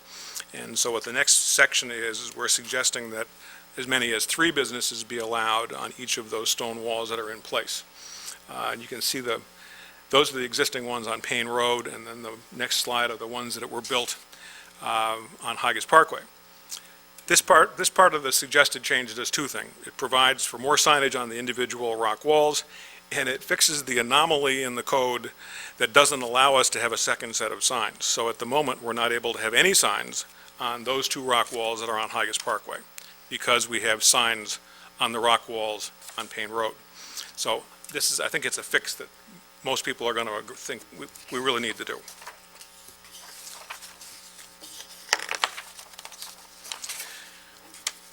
After having the very positive workshop we had with the combined council and planning board, we took the input from the council at the workshop and decided that we would not pursue having either a gas station or a convenience store request. So we've eliminated that from this part of the amendment. But what we are continuing to work on are some other uses that we'd like to see to be possible uses for the Gateway Square and the Gateway shops. The first of which is farmers markets. I think it's been determined that this year your farmers market will stay where it is my understanding. But we'd at least like to have the possibility of having it come to the Gateway shops at some later time. So next time we sit down with the buy local group and they talk about where the farmers market should be, at least we'll be able to have it there, whereas at this moment we can't technically have it there. So this would queue it up for some later time in the event that a farmer's market makes sense for the Gateway shops. And a couple of slides down, I'll also show you where we're suggesting that. Also under uses, we're suggesting that no more than 2 restaurants be allowed to have drive-throughs. In the Higas Parkway zone, restaurants are allowed in an unlimited fashion, so you can have as many restaurants as you want, and you can have as many drive-throughs as you want, as long as they're attached to a bank. So we don't think that the underlying guidance from the ordinance would suggest that anybody's opposed to drive-throughs because they're allowed, and we don't think the guidance would suggest that you're opposed to restaurants because restaurants are allowed. So we just like to explore the possibility of being able to have drive-throughs and restaurants be on the same building. and one of which we would isolate to be primarily for coffee, because we think that some kind of coffee shop would be a good use at the Gateway Shops, and at the moment, there's not a coffee company in the world that's going to go there without a drive-through. So it opens up another couple of areas of potential tenants for us. There's also kind of a movement out there in the world of restaurants that some of the restaurants that you wouldn't think of as having pickup windows or to-go windows or drive-through windows. Panera Bread, for example. Panera Bread's new stores, as much as the one that's over at Corner Brook Plaza, is one of their older stores. Their newer stores all now have drive-up windows, so you're able to pick up your coffee and your bagel on the way to work as well. And we've been told that without a drive-through, they wouldn't consider us for a site. So that's the kind of dialogue that I think we'd like to have at the planning board level. Similar to the farmers market, in other locations, we've conducted very successful craft shows and art shows to kind of have more of a festive activity at the shopping center. And we think that this, brings some life to the shopping center. It can be good for Scarborough, and where I live, we have a fall crafts fair and a fall art fair, and it's fabulous. I mean, it's the highlight of the entire year for the town. And we think that we can replicate some of that out there, and we have isolated some areas where we think we can do that. Similarly, we'd like to be able to do tent sales for some of the tenants that are there, and we might even like to try the possibility of doing a pop-up store sometime, which is very hot out there in the world of retail, which is a short-term tenancy for someone that may want to come in. New Balance might want to come in and run a tent sale for 2 weeks and sell off product line, and it opens up the possibilities for other kinds of activities to make the place more vibrant. Cabela's also in other locations does a very aggressive tent sale, and it's not allowed in this particular location. This would open that possibility up as well. What we've suggested for the area for the farmers market is shown in green, and I think most of you will recognize that as you drive up the driveway, this would be on your left, and it would be the most visible portion of the parking lot, and yet it would pull the customers who go to the farmers market also toward the small local Scarborough stores that we have on that end of the shopping center.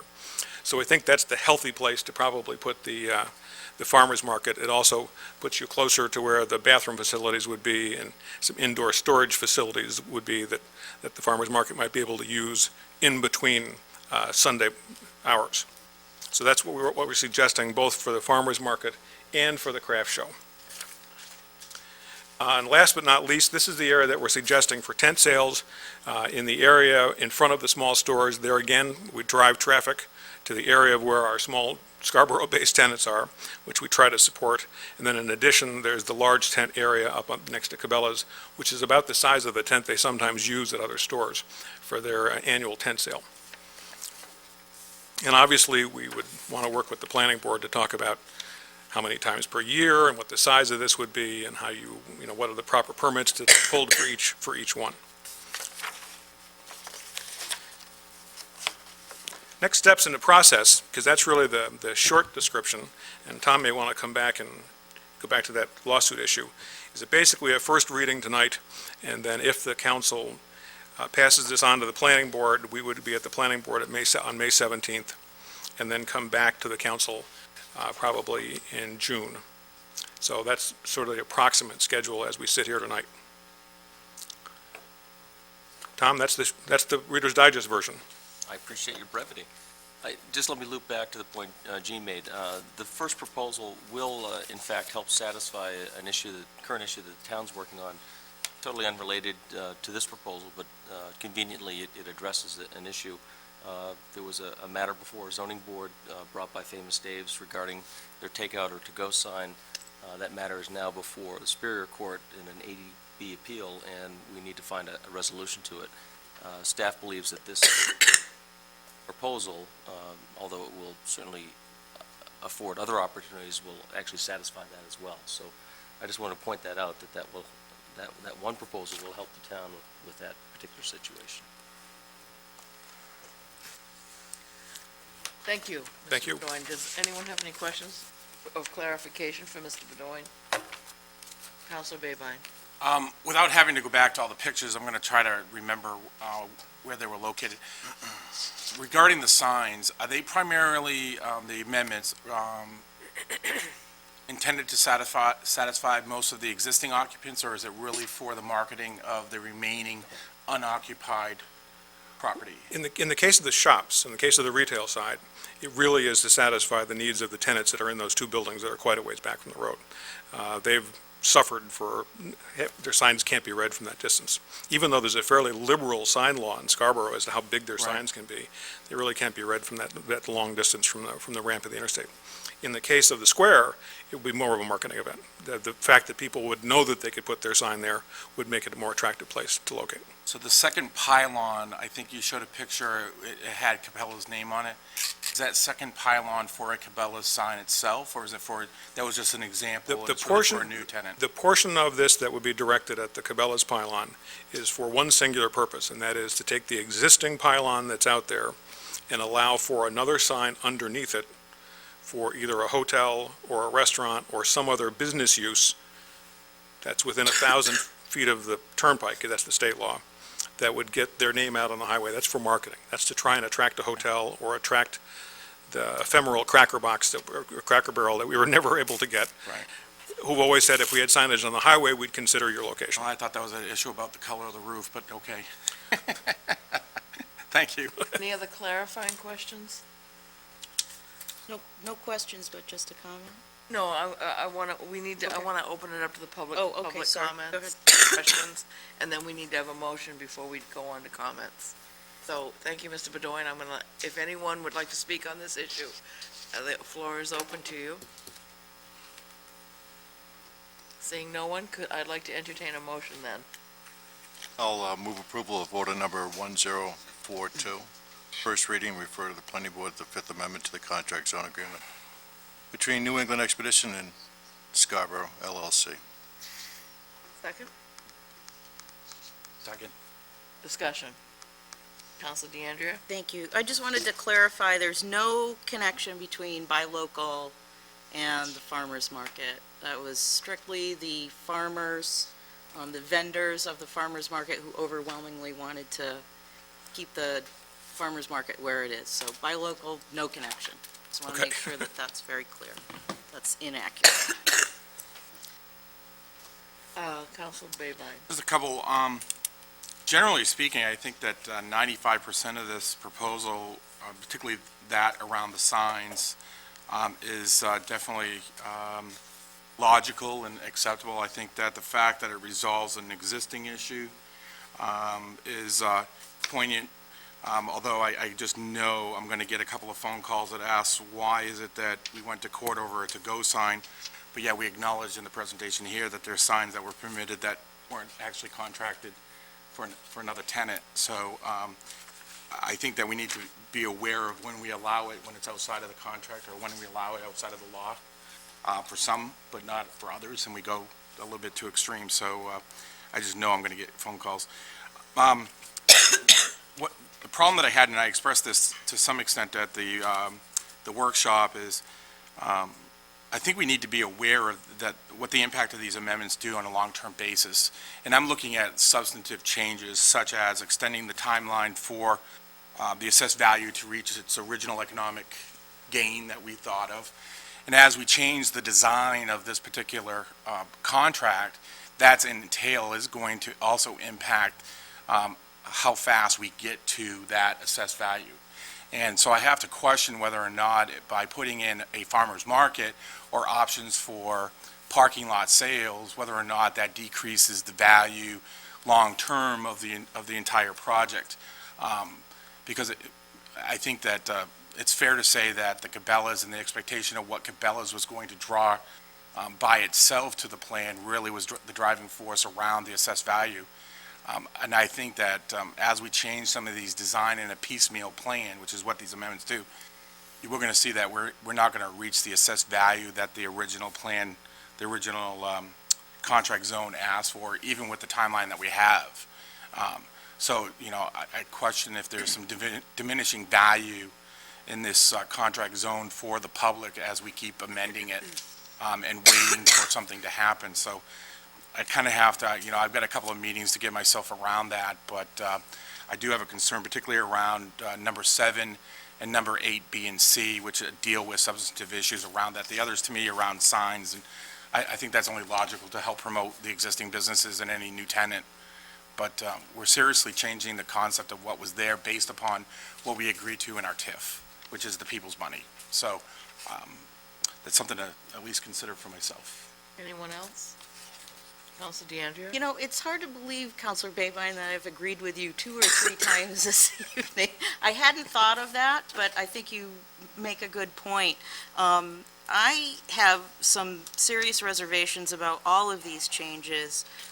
It seems to me that this contract zone already far surpasses any other signage that any other business is allowed in this town. I think that this is a much larger issue for a much bigger discussion, that if we allow these things in this particular contract zone, I think we need to be looking at what we would allow for other businesses in town. If we allowed craft and art shows and tent sales here, I think we would need to think about allowing them at Walmart or Target or Lowe's or any of those stores. So I think that this is really a much larger discussion, and I'm very concerned about moving ahead on this until we have that discussion. Councilor Wood? Thank you. Could I ask Mr. Bacon a clarifying question through the chair? Certainly, you may.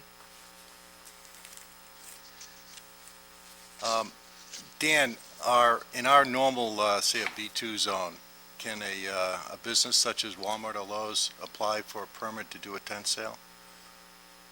Tent sales are permitted, I think, twice a year. So the answer is answer is affirmative? yes. Okay. Can they do another entity in another zone in town make application for an outdoor craft show or art show?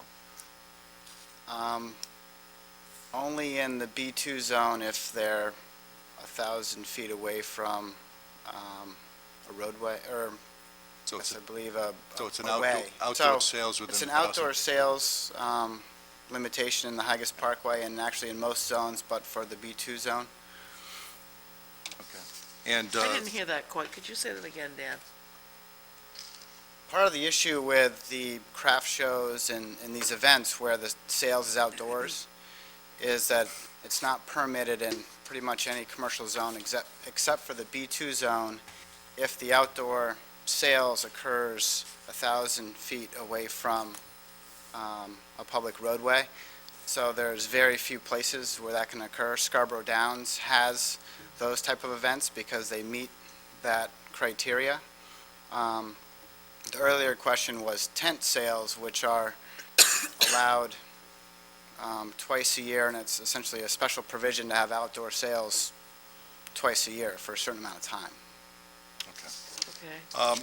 And as far as signage goes, we've worked really hard over the last decade, for those that were at the table, over, developing high standards as they relate to signs, but also trying to strike a balance with not being so restrictive that folks found themselves nearly going bankrupt.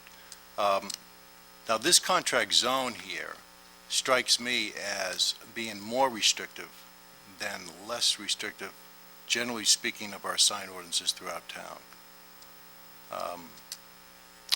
Because it's a contract zone, and because it incorporated so many designed features at the contract level, at the town council level, that doesn't surprise me. So I don't believe that it's accurate to say that the requests that are before us tonight and the others that have been before us before are, should be interpreted as being more lenient to this area of town or this entity or this operation than any other area. Also, it should be noted that any other business in town certainly has the opportunity to go through the process also and request amendments to their site plan. And furthermore, you can also go through the process and request amendments to the zone at large. So what this applicant is doing is not beyond or absent of any other individual or entity from doing.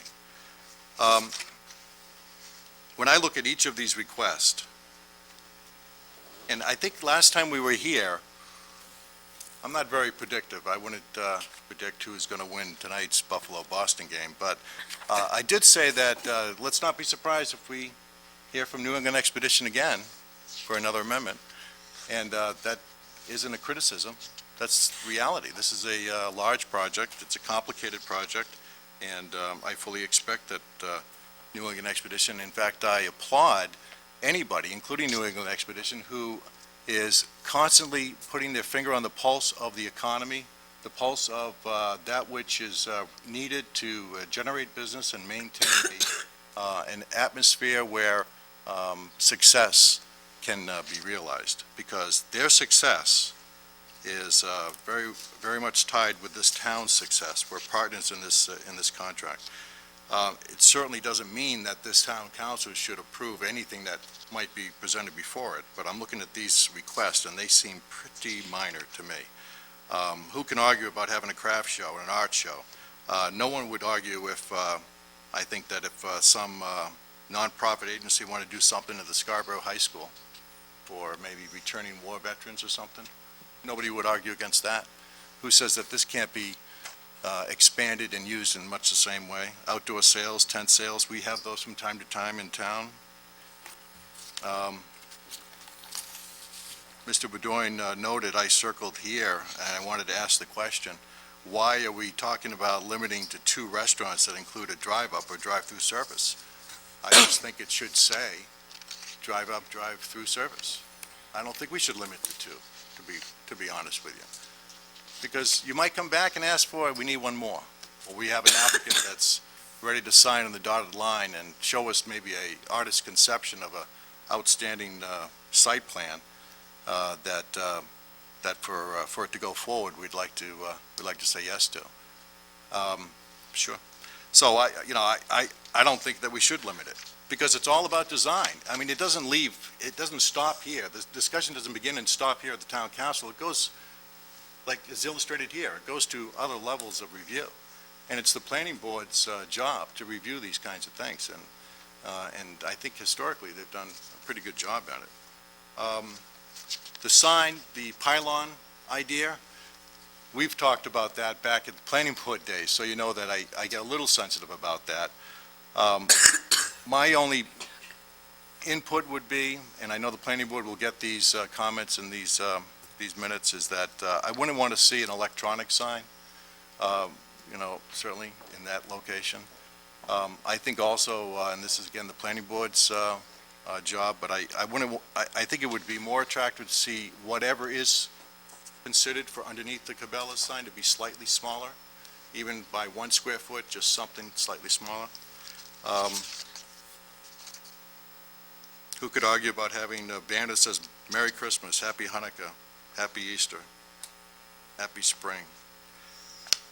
I don't understand why there would be any argument there. Signage on the rock wall, we've seen that before.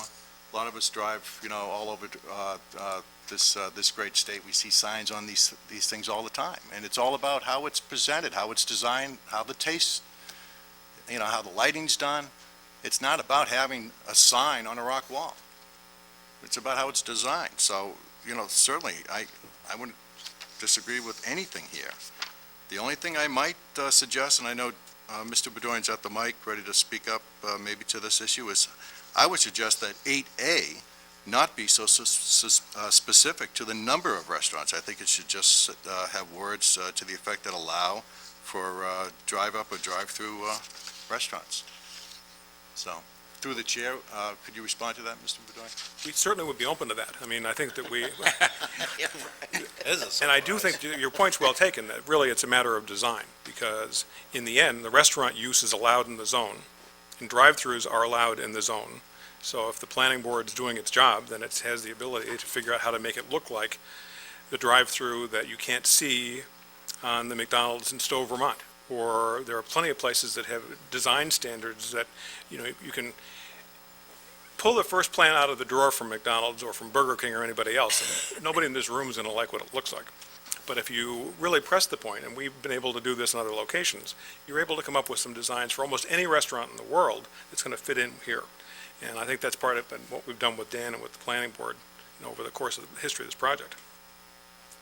Okay, well, thank you for that. And just to close this section, this part of my comments is that I respectfully disagree with Councilor Babine. I appreciate him looking at that direction about value, but, and Mr. Babine, I know, is more in tuned and schooled and spends a good deal of his professional time involved in the commercial end of the private sector, as opposed to myself, certainly. But I have a hard time envisioning how these kinds of amendments would reduce the overall value of a project.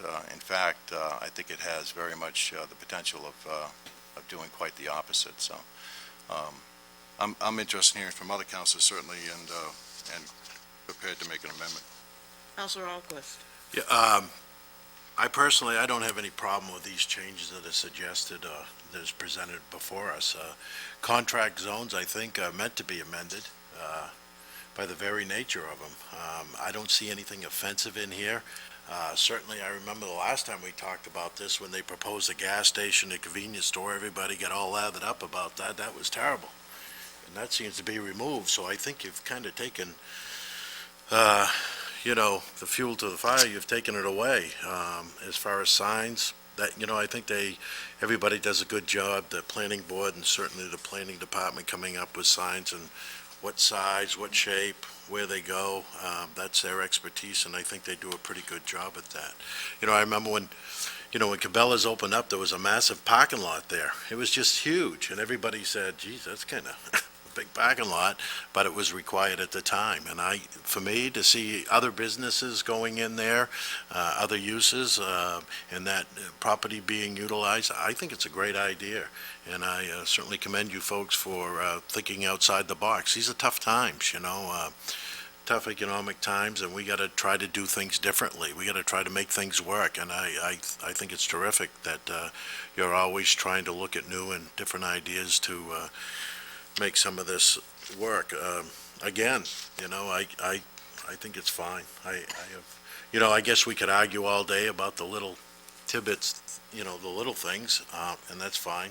I would hope we'd leave that up to the planning board or certainly the planning department, but basically I think it's a pretty solid document, and again, I think contract zones are meant to be amended. We didn't know the economy is going to be the way it is today, when this first came about. So I have no problems with this at all. Counselor Roy. I guess I'm not going to look at it as quite liberally as some of my fellow councilors at this point in time. I would be very interested in getting input from other businesses and entities that this relates to. Change is good. I think that, the contract zone, you have the advantage of being a contract zone and can bring those things forward, and kudos to you for doing that. But I think at the same time, we also need to look in our hearts and say, what affect is this going to have on what already exists for businesses? And if there are restrictions that are currently, in the B2 zone areas that are affecting the viability of businesses, I would hope that they might take some example from it, certainly, but I would like to hear from them. I'm not ready to say, carte blanche, it looks great, let's go for it. I think some of the directory signs, I think is important. There's still the issue, for me, of flashing neon signs that still occur. But I think, sometimes signs, I think of the song, and Mike has said it, sign, everywhere a sign. How many signs can people read and still keep their eyes on the road is the question as well. So I'm game for discussion. I'm not going to say yay or nay at this point, but I think some of the things may be appropriate, and others I have some reservations about. So. Anybody else? Then I'd like to make a couple comments. Dan, I had a question for you. On the to-go, I noticed that there are some restaurants around South Portland that have you can kind of have like a parking space where people can come in and pick up their order. It's not really what you call a drive-through, they actually park and go in. Do we allow that anywhere in Scarborough at all? Like a sign that identifies a Well, it's door like- to pick up. Right, instead of having a handicap parking place, Applebee's. they have has like it. a pickup, A to-go sign. a That's what the to-go sign, yeah. Do we We do. allow that in our ordinance anywhere? Yes, we do. We do, And and where it's, do we allow that? we allow it in, I think, most every commercial zone except the Haggis Okay, Parkway. that's what I wanted to know. I hadn't and noticed any it's- in our town yet, anybody doing it yet, but that doesn't mean they're not. I just may not have been there. Right, the Haggis Parkway, the underlying zoning in this area has stricter standards than the B2, the B3, many of our other commercial standards in terms of number of signs and size of sign. So that's part of the conflict with this to-go sign that was installed at Famous Dave's. Thank you, okay. And, well, I didn't know what you meant. You said it was over the door, so I wasn't sure if it was, you know, you were talking in the parking lot where they put them, or, I didn't quite get it. That was what I guess was my issue. The other, I do have some reservations about having farmer's market and art and craft shows. Not particularly an issue about having them at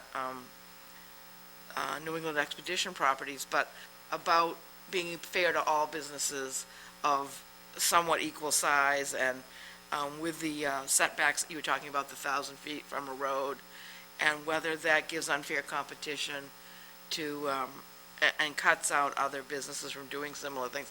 That's something I'd like to look at, to see where, what other businesses could possibly do that or not. And if any of them have thoughts about that. I want to be fair. I mean, all businesses are facing hard times now, and I don't want to discourage any business. So that would be one thing I would like to look at as well as we move along with this. Council Wood. Thank you, Madam Chair.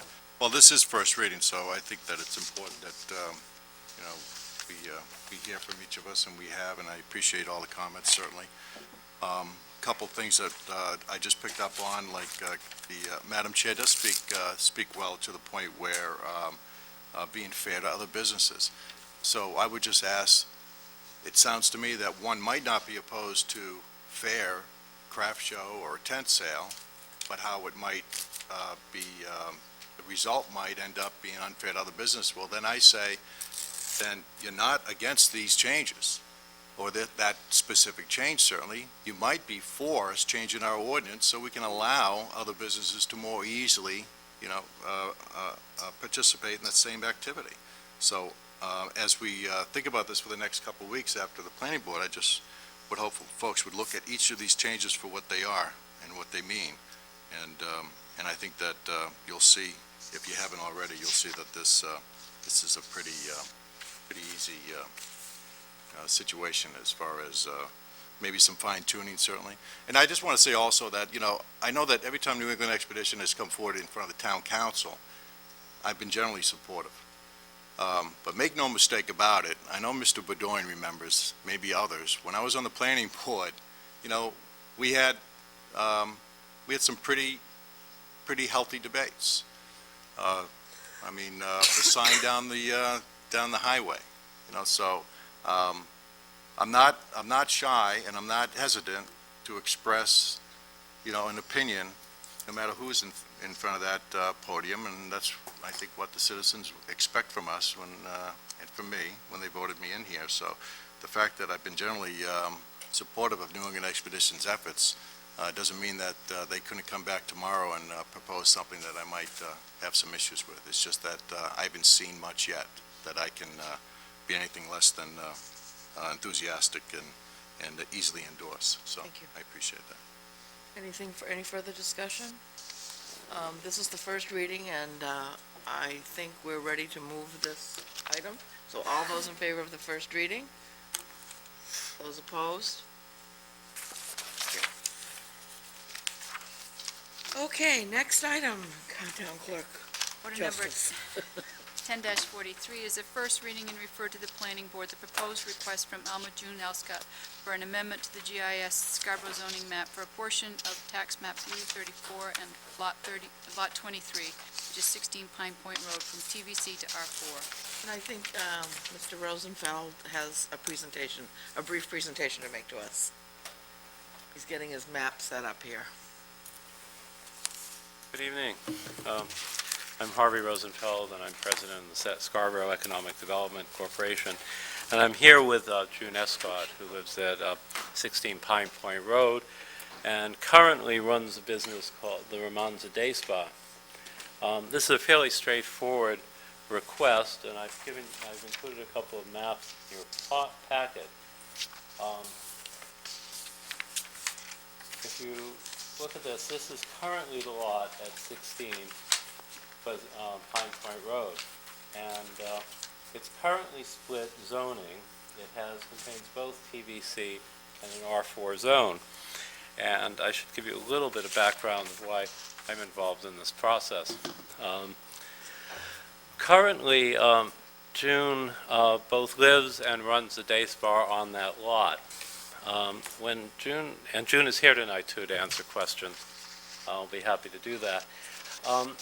When June contemplated retirement, she contacted the town to see if she could convert her residence, which is currently a residence and the day spa, into two residences or duplex.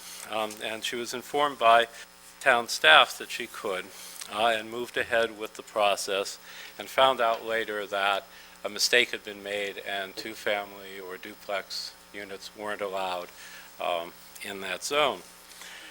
It's also very odd for me to be here asking you to change a business zone into a residential zone, but we'll get to that. We worked with June when she opened up the day spa about 10 years ago, so she came to our office to find out what she could do. She had notified her customers that she was closing. She started the process of rehabbing the business into a residence and then had to stop. We looked into it, and really there wasn't much that could be done. Just because there was a mistake doesn't mean the town can violate the zoning. But we started to look into it, mostly as a favor to June, because we had worked with her in the past.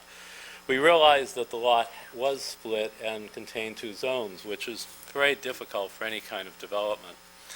So I met with the code enforcement staff and the planning staff, and we looked at what a remedy could be that would work out well for everyone. And the recommendation was to convert the current TVC zone to R4, so the entire lot would be R4. And we thought that made sense because it's R4 up to here, and it's R4 over here, and R4 across the street. So it's a relatively simple change. We think that lot could be either R4 and really fits in, or TVC, but really fits in well with the R4 zone. Currently, the residence was actually a non-conforming use, and the business was a conforming use. There's a house over on this lot as well, which is also split, but is not a problem right at this point. So the request is to rezone the entire lot and put that into the R4 zone. I'll be happy to answer any questions. Any questions? Councilor Alquist. I mean, the lot right below there, that small pie shape. Here. No, above there, right next to it on the other side. Oh, right here? Yeah, that little triangle, is that a split lot also? No, that's part of her lot, which is... Oh, that is? Yes, which is currently split R4 and TVC. Okay, so part of her lot is already... R4 and part of Okay. it is TVC. Okay. Oh, I see. You can't really see. I'm sorry, that. I may not have made that very clear, I'm sorry. And that's always been a difficulty when we have a line going through the lots. How do you develop it? And that, you heard that a little bit earlier. You could have one size lots on one part of a lot and one size on the other part.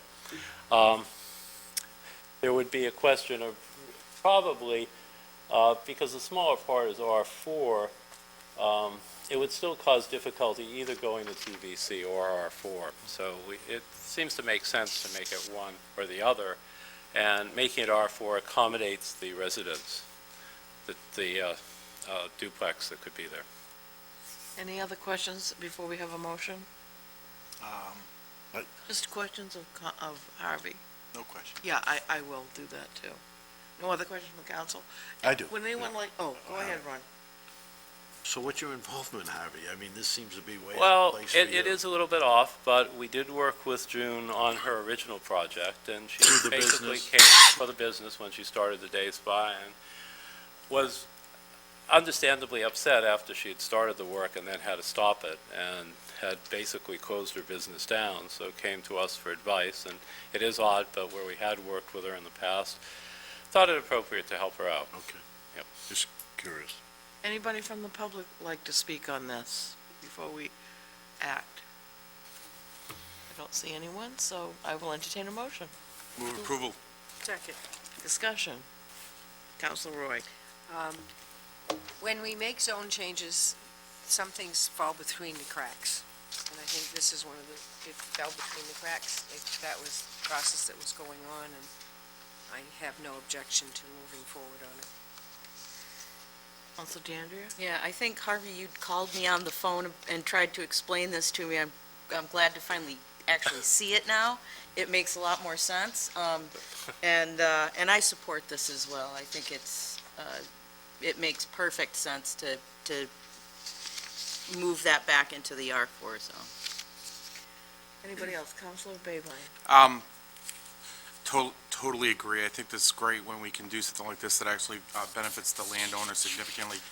You know, actually looking at the diagram, it does even draw to question how is it possible, or why would we forcibly split a parcel of land? Because I can see at least one piece, if not two, that are TVC and also R4, that you would think that as part of the whole GIS mapping process and CPIC, that we would take that into consideration and allow just one zone rather than two. But this is the original zone lines, Right. that this originally was a B2 zone. Right. And then when it was converted, the CIPIC committee recommended the new zoning for TVC. The zone line was left in the same place, so. I totally agree with that. I just think that as far as the whole issue about splitting parcels when they're significant, that we do a better job at it. There's one It's hard, there, too. tough work. Thanks. Okay, anybody else? Counselor Wood? Well, thank you very much. I have to respond to Councilor Babine, although I regard him as a good friend. Uh-oh. One of those days, it's all right. Well, yes, we don't always hit a home run, certainly, but in situations such as this, certainly it was I think a B2. At one point, we just exchanged one zone for a TVC, and so we didn't play with these lines. Now, what happens here is that, you could go into those lots where you see, because those kinds of things occur in town, throughout town, probably a lot less today than they did maybe 10 years ago, but nevertheless, they exist. But as long as there's nobody knocking on town hall's door saying, hey, I don't want to be in this zone, or half my zone, it's not working for me, but this is the process, and I'm glad that this is actually working, because when it was changed to TVC2, my guess is the day spa was in compliance. It was TVC, but TVC, I'm sorry. When it was changed to TVC, the day spa was in compliance. yes. So the change to TVC did not rule that operation as non-conforming. No. So now the individual wishes to change the use of the lot, and hence, this is what's before us. And you recall, probably not too long ago, it kind of worked in another kind of way, where Miss Bailey, I believe, Yep. asked Harvey, CPIC, Planning Department, et cetera, and then it finally came here to the town council, where a residential zone was expanded to incorporate her renovation for a business. So Right. this is actually kind of fortuitous for me, because it speaks to my point 10 minutes ago. These opportunities exist, whether you're a large corporation or whether you're an individual.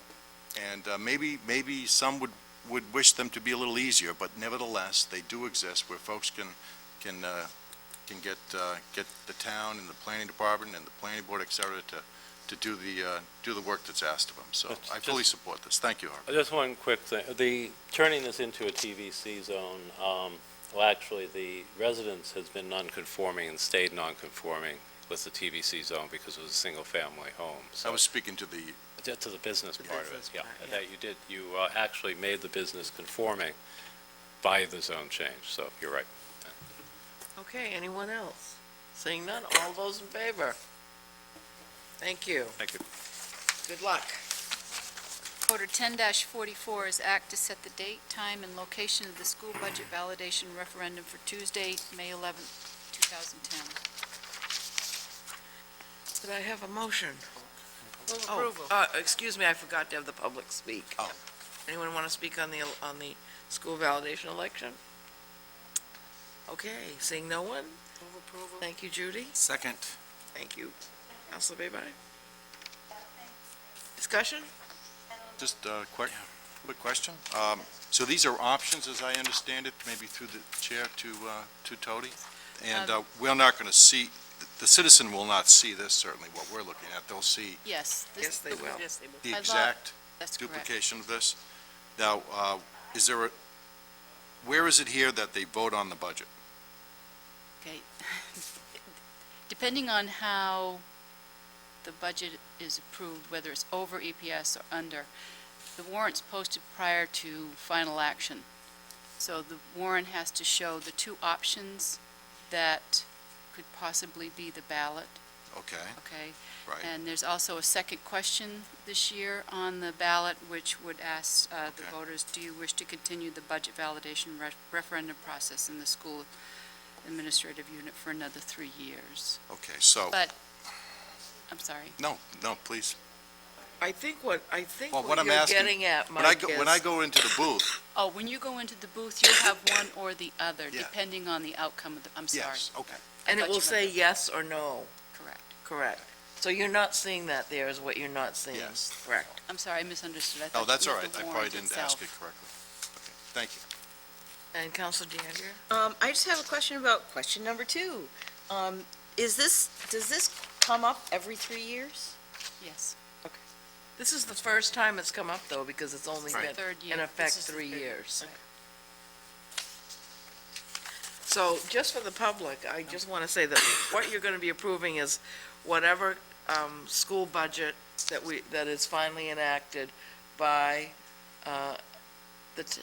the town council, and one version or another, you will vote yes or no on, and then there'll be a second question asking, do you want to continue to have budget validation votes in the future?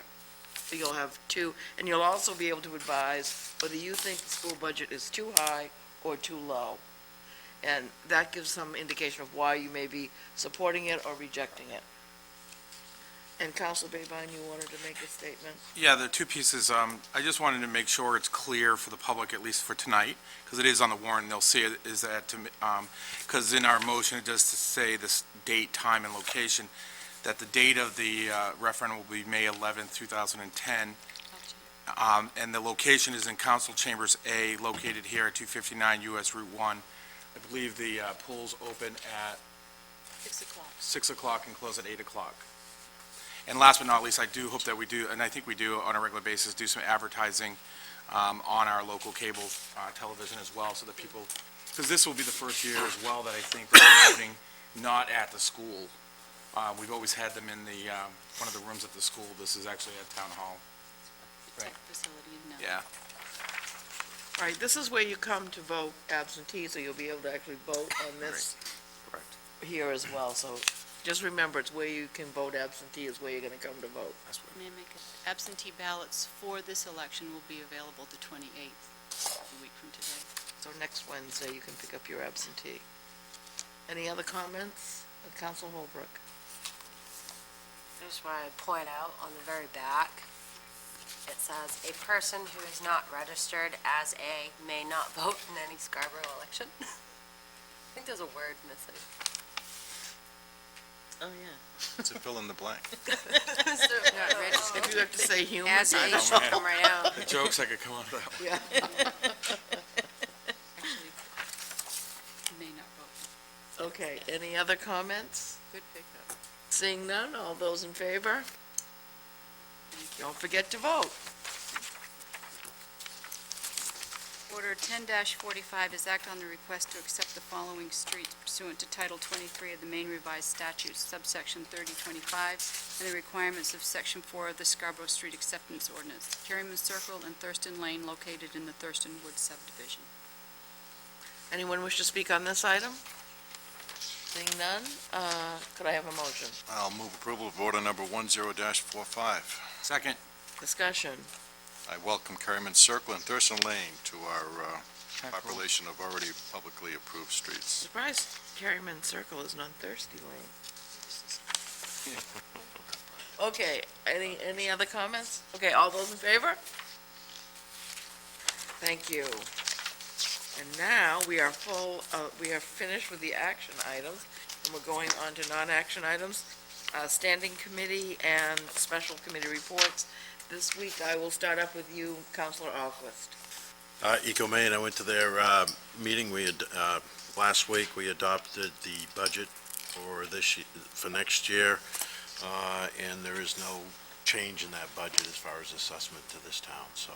Nice. Thank you, that's nice. And I think news. at the same time, actually, Mike Wood was presenting to the Finance Committee about, so we kind of split duties. Okay. And Councilor Holbrook. Just thought the charter review is going to be meeting again on Tuesday, April 27th at 9 a.m. Thank you. Councilor Babine.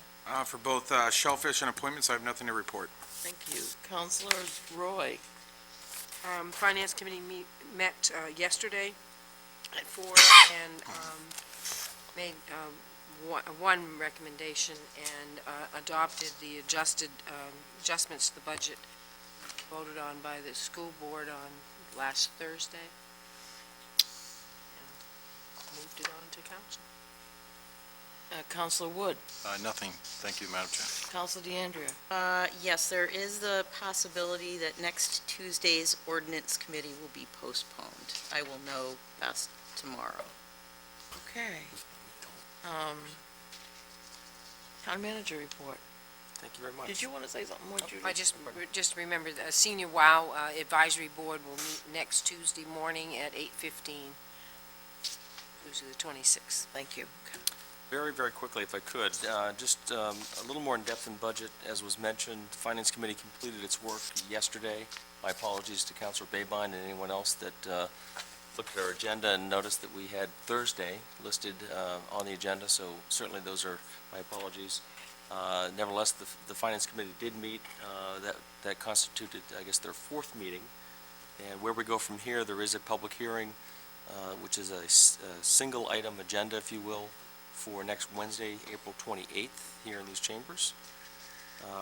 The final outcome and what I've been asked to present at the outset of that public hearing, really to kind of set the tone, if you will, calls for a tax rate of $12.63 per thousand, and that represents a 3.95% increase in tax rate. And I have already prepared the presentation. If you'll indulge me, I'd like to spend 10 minutes or so and bring everyone up to speed at the outset of that meeting. And as was mentioned earlier and you voted on, the school validation vote is May 11. Quick update on the Pine Point Road project. Following the approval at your last council meeting 2 weeks ago and the authorization of funding, work started that following Monday on April 12th and has progressed very nicely ever since. By the end of this week, we should have the base material put in the roadway. It's fairly torn up right now. If you go down there, we'll be putting all new gravel base and rough grade will be established. I did have a number of residents interested and concerned about how the grades were going to work out. I assure you it's still very rough, and don't be looking too closely yet. We do expect to have the binder course of pavement, which is the first course, by the middle of next week, perhaps, weather permitting. And then we'll be able to jump right into the rough work, if you will, for the beach access plan. Again, we're right on schedule, and we'll be looking to pull out of there the week of May 24th, and won't come back until Columbus Day or later. I should also mention, just in passing, we have worked at a staff level and also with property owners regarding the removal of the landscape island, which was a directive of council. As I think I commented that evening, we need to be sensitive to some of the private elements of that stone wall structure, landscape wall structure, and so we're working with the property owners to make sure that their private interests are respected. And this is a practice we certainly extend to everyone, not the least of which are other folks within this project scope area, for sure. I can go into more detail if anyone's interested in knowing more about that. Certainly give me a call. A couple other quick things. You might notice we took 2 trees down outside of Town Hall here, right alongside the road. We've experienced some indoor air quality issues in certain areas of the building, and we've tracked them down to one air handling unit that's located right here at the base of the building. The trees that were planted have really done a good job of shading, too good. And in fact, this side of the building has been quite choked out by sun, and there's been some moss and mold growth on the outside of the building. So we very carefully removed 2 trees, and we think that's going to solve the problem and has exposed the area that we think is in question. So if you haven't noticed it, we've done our job. I actually haven't. What trees were they? What kind? Well, there are about 6 or 7 or perhaps 8 that are staggered along the hillside on this side of the building, along Municipal Drive. And we removed 2 of them to expose and shed some light on one particular area of the building. And just lastly, a bit of good news, the town is part of the Maine Municipal Association Property and Casualty Insurance Pool, and we do enjoy dividends based on the experience. And for the 2009 experience, we've enjoyed a dividend and/or value in service of over $13,600. So I just want to report that good news to council. With that, I'm available for questions if you have any. Thank you. And does anyone have any questions of the town manager? Seeing none, I'm going to start with councilor comments, and I'll start down at this end. Councilor DeAndrea. Thank you. Just one very brief reminder. I just want to remind folks that this is the Marsh Cleanup Weekend, Saturday the 24th, 9 to 12. These cleanups are happening all over Scarborough Marsh. So for more information or to sign up and get specific areas, you can contact, send an email to info@scarboroughmarsh.org. Again, that's info@scarboroughmarsh.org. Thank you. Councilor Wood. Thank you, Madam Chair. Just a couple of quick comments. Citizen made a comment at the open mic period at the beginning of the meeting, commented that I questioned the individual's sincerity as it related to water quality. I don't have the tape in front of me, so forgive me. My memory is not as good as it used to be. However, I do remember that my comment was not meant to question the individual's sincerity, and I'll look right at the individual, and I apologize if that was how it was interpreted. It was simply meant to point out that the energy surrounding preserving 50-foot wide strip of asphalt did not do anything, in my mind, towards water quality. And I tried to, maybe poorly done, but I tried to make the connection and association with that concept. So I apologize. I would love to get more involved in protecting the environment. I think about being on open space, the visioning committee, the planning board for 9 years, CPIC, and now town council. So let me look at my calendar and I'll see what I can do. I think that in each one of my roles, whether they've been appointed or elected, I pride myself on being aware of the impact my decisions and my discussion has on the environment. And I think our ordinances, if you compare them from 20 years ago to today, I think it shows. And but I thank you for your invitation. The retail sales discussion, I appreciate that. Again, I'm not married to 100 square feet in any way, shape, or form. My only intention, my energy comes from protecting the rights of folks to be able to perform a low-impact activity at their home. We call it home occupation. So I just want, I'd like the council just to be careful that before we get a little bit over enthusiastic about, we could potentially turn our residential areas into really just small business zones, and I don't think we really want to do that. I will be upfront and honest with you right now. I'll say that I would not support, and I might be the only one, and so be it, but I would not support a vehicle repair operation in a residential zone. I think that that crosses the line from what home occupation is trying to preserve and in some cases invite. So towards that, I think that is all. It was a good meeting. I appreciate all the discussion and the latitude Madam Chair has allowed myself and others for comment. Thank you. Councilor Roy? Yes, start with certainly condolences that I forgot last council meeting with the passing of Norm Caesar, who was a major builder in the town of Scarborough over the years. And certainly just a couple days ago, John Flaherty, former chief of police and former town councilor. And his visiting hours, I believe, are tomorrow evening. Friday. Friday You said evening, Friday. Friday evening at Conroy Tully in South Portland, with a service was Saturday at St. Max's.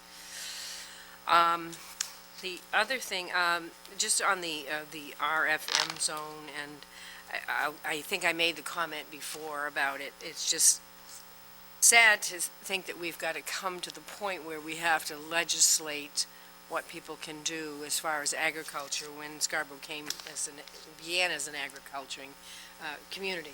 And it's just kind of ironic that we have to do that at this point in time. But that's because people tend to do things that irritate their neighbors. So, and I would concur with Council Wood, the vehicle repair is a home occupation. In my own neighborhood, I experienced some, vehicles that haven't been repaired, and they're piled in the backyards, and it's not doing anything for the value of the homes around them, so. And then, the manager already mentioned, but the public hearing for the budget is on the 28th at 7 p.m. The council's final vote on the budget will be May 5th, at our May 5th meeting. That looks like a pretty busy agenda for that meeting, and the validation vote being on the 11th. Thank you. Councilor Babine? Great, thank you. I too wanted to send condolences to this Norm Caesar and his family, Eldred Harmon and John Flaherty. I know at least of Mr. Caesar and Mr. Flaherty, both have been very active members of the American Legion, which I'm a part of, and in fact, I know that Mr. Flaherty was a past commander of the local American Legion Post 76, so his family down there is feeling their loss as well as with Norm, who's was a regular cribbage player and frequent friend, so condolences to all the families. I think it's poignant to point out with these three men in particular is that we're losing more and more of the great generation as we start getting older, and so it's nice to recognize them for what they've done for our town. I wanted to, a couple of items. First is I wanted to apologize for missing yesterday's meeting. I do apologize. Actually, my cell phone was on the kaputs and did not get the message, but that is my fault because it did say at the top of the agenda Thursday, April 20th, so I should have called, but working on a campaign, filing deadline was yesterday, so it's been very, very busy. So I did want to say that based on what I've heard is that generally I'm extremely supportive of the position that the existing members did take with the budget. I do hope that we do take a couple of things into consideration as we move forward. One is looking at community services and the impact of their revenue. I do think that we need to push that further. That's always going to be, until we are at something higher than 83.5%, I think that needs to be looked at from a true enterprise account. Because an enterprise account, which is what it is designed and set up for, is to generate revenue. And if that requires us to look at the cost component so that we generate more, then that's what we're supposed to do. And last is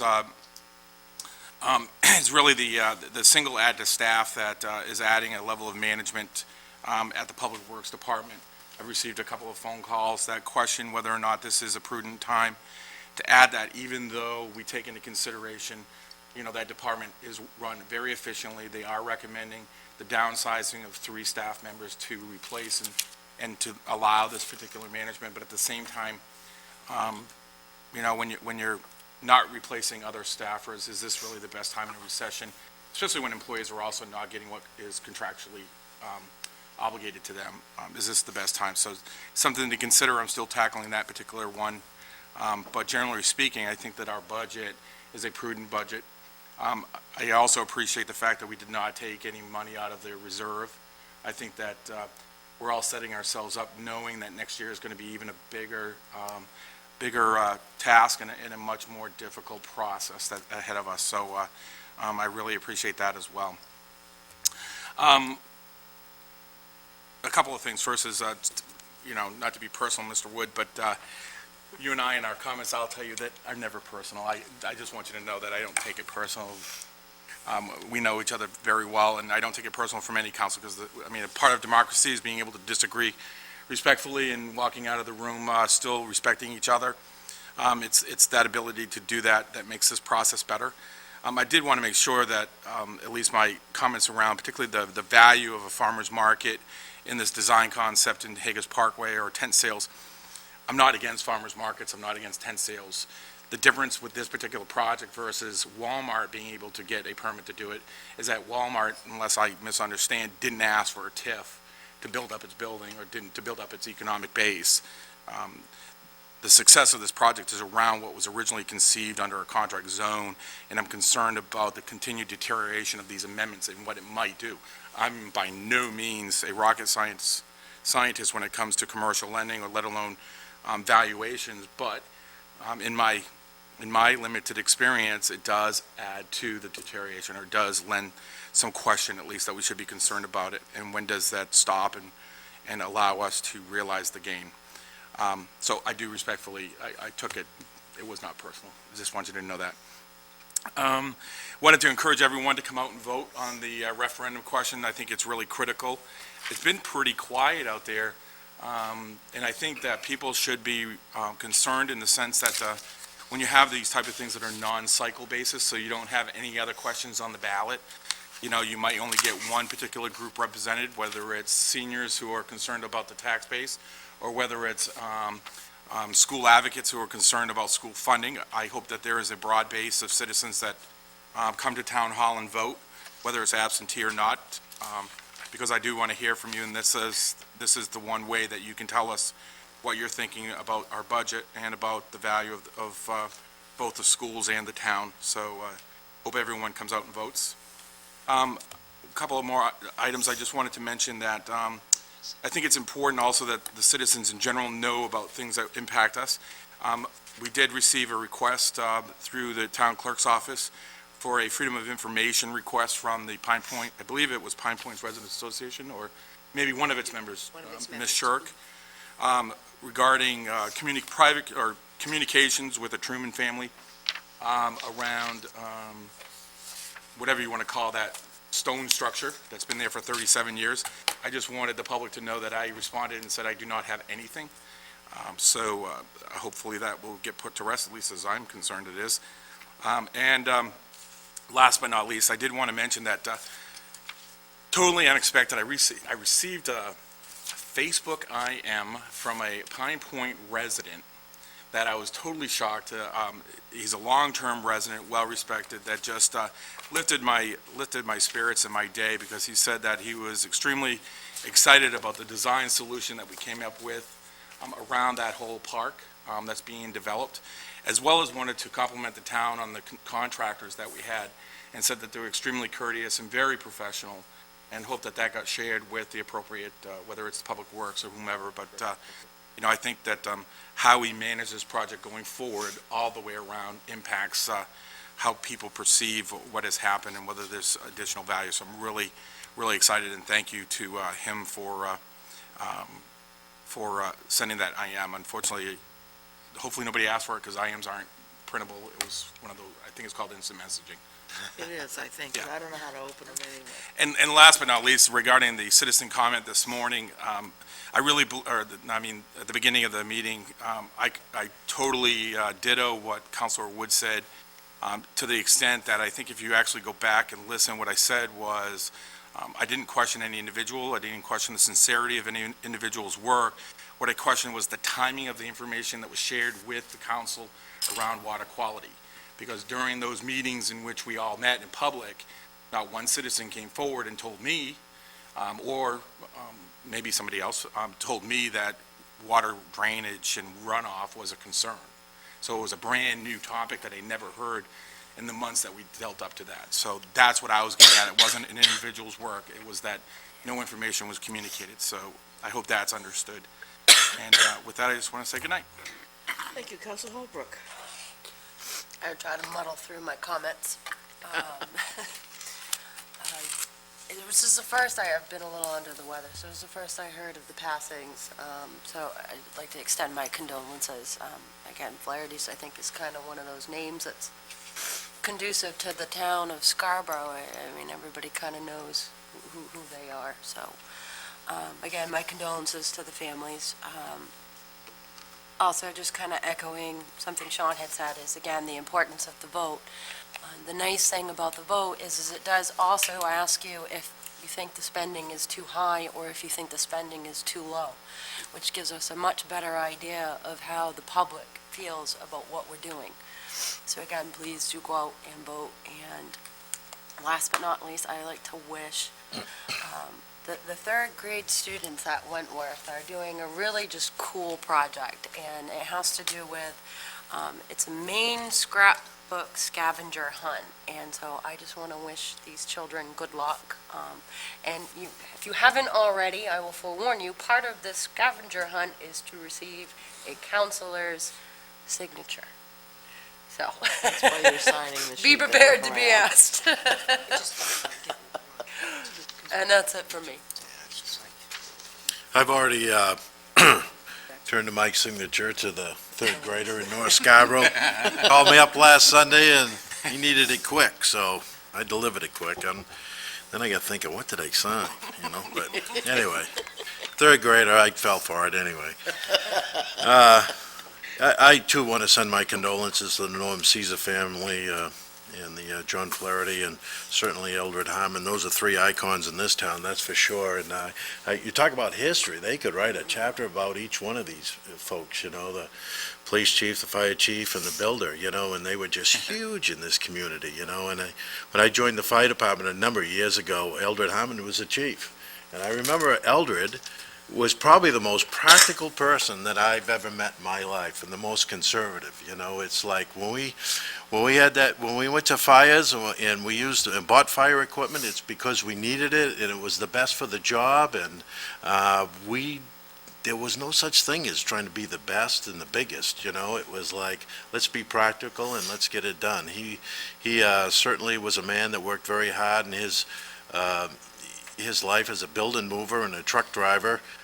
But he gave to his community, certainly, and you could say the same for John Flaherty. And Eldred was the first fire chief in this town, a full-time fire chief, and he was an amazing man, and I'll sorely miss all three of those folks. They were terrific for our community, and I certainly hope there's some really kind words in the history books that are written about all three of those.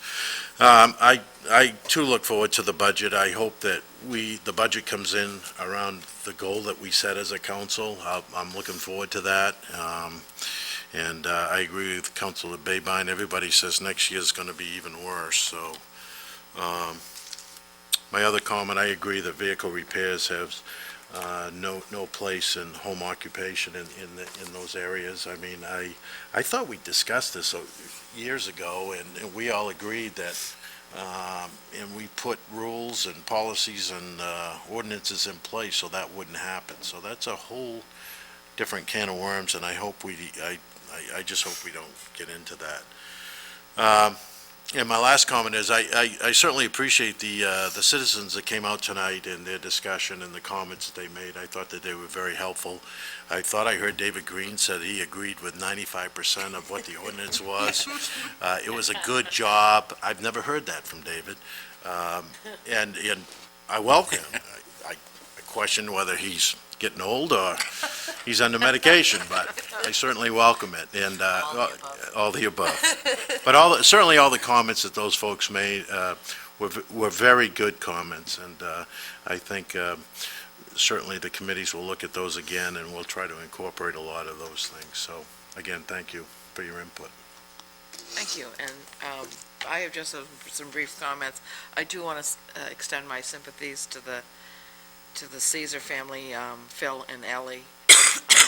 I missed that Norm died, so I appreciate Council Roy informing me, and certainly Chief Flaherty was the second police chief here in Scarborough, and I remember as a child, both he and Chief, when he was the officer, and Chief Pride was the chief, and they crossed us across the street to go to school.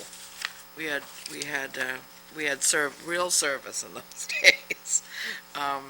And certainly Eldred Harmon, who is a member of my church and been very active in Scarborough. These are icons passing. I also want to encourage people to vote for the school election, whether you support the school budget or don't. It's really important for us to know how you think the budget is affecting us and whether it's too high or too low. I think this will be a very important information for us to utilize in our ongoing deliberations.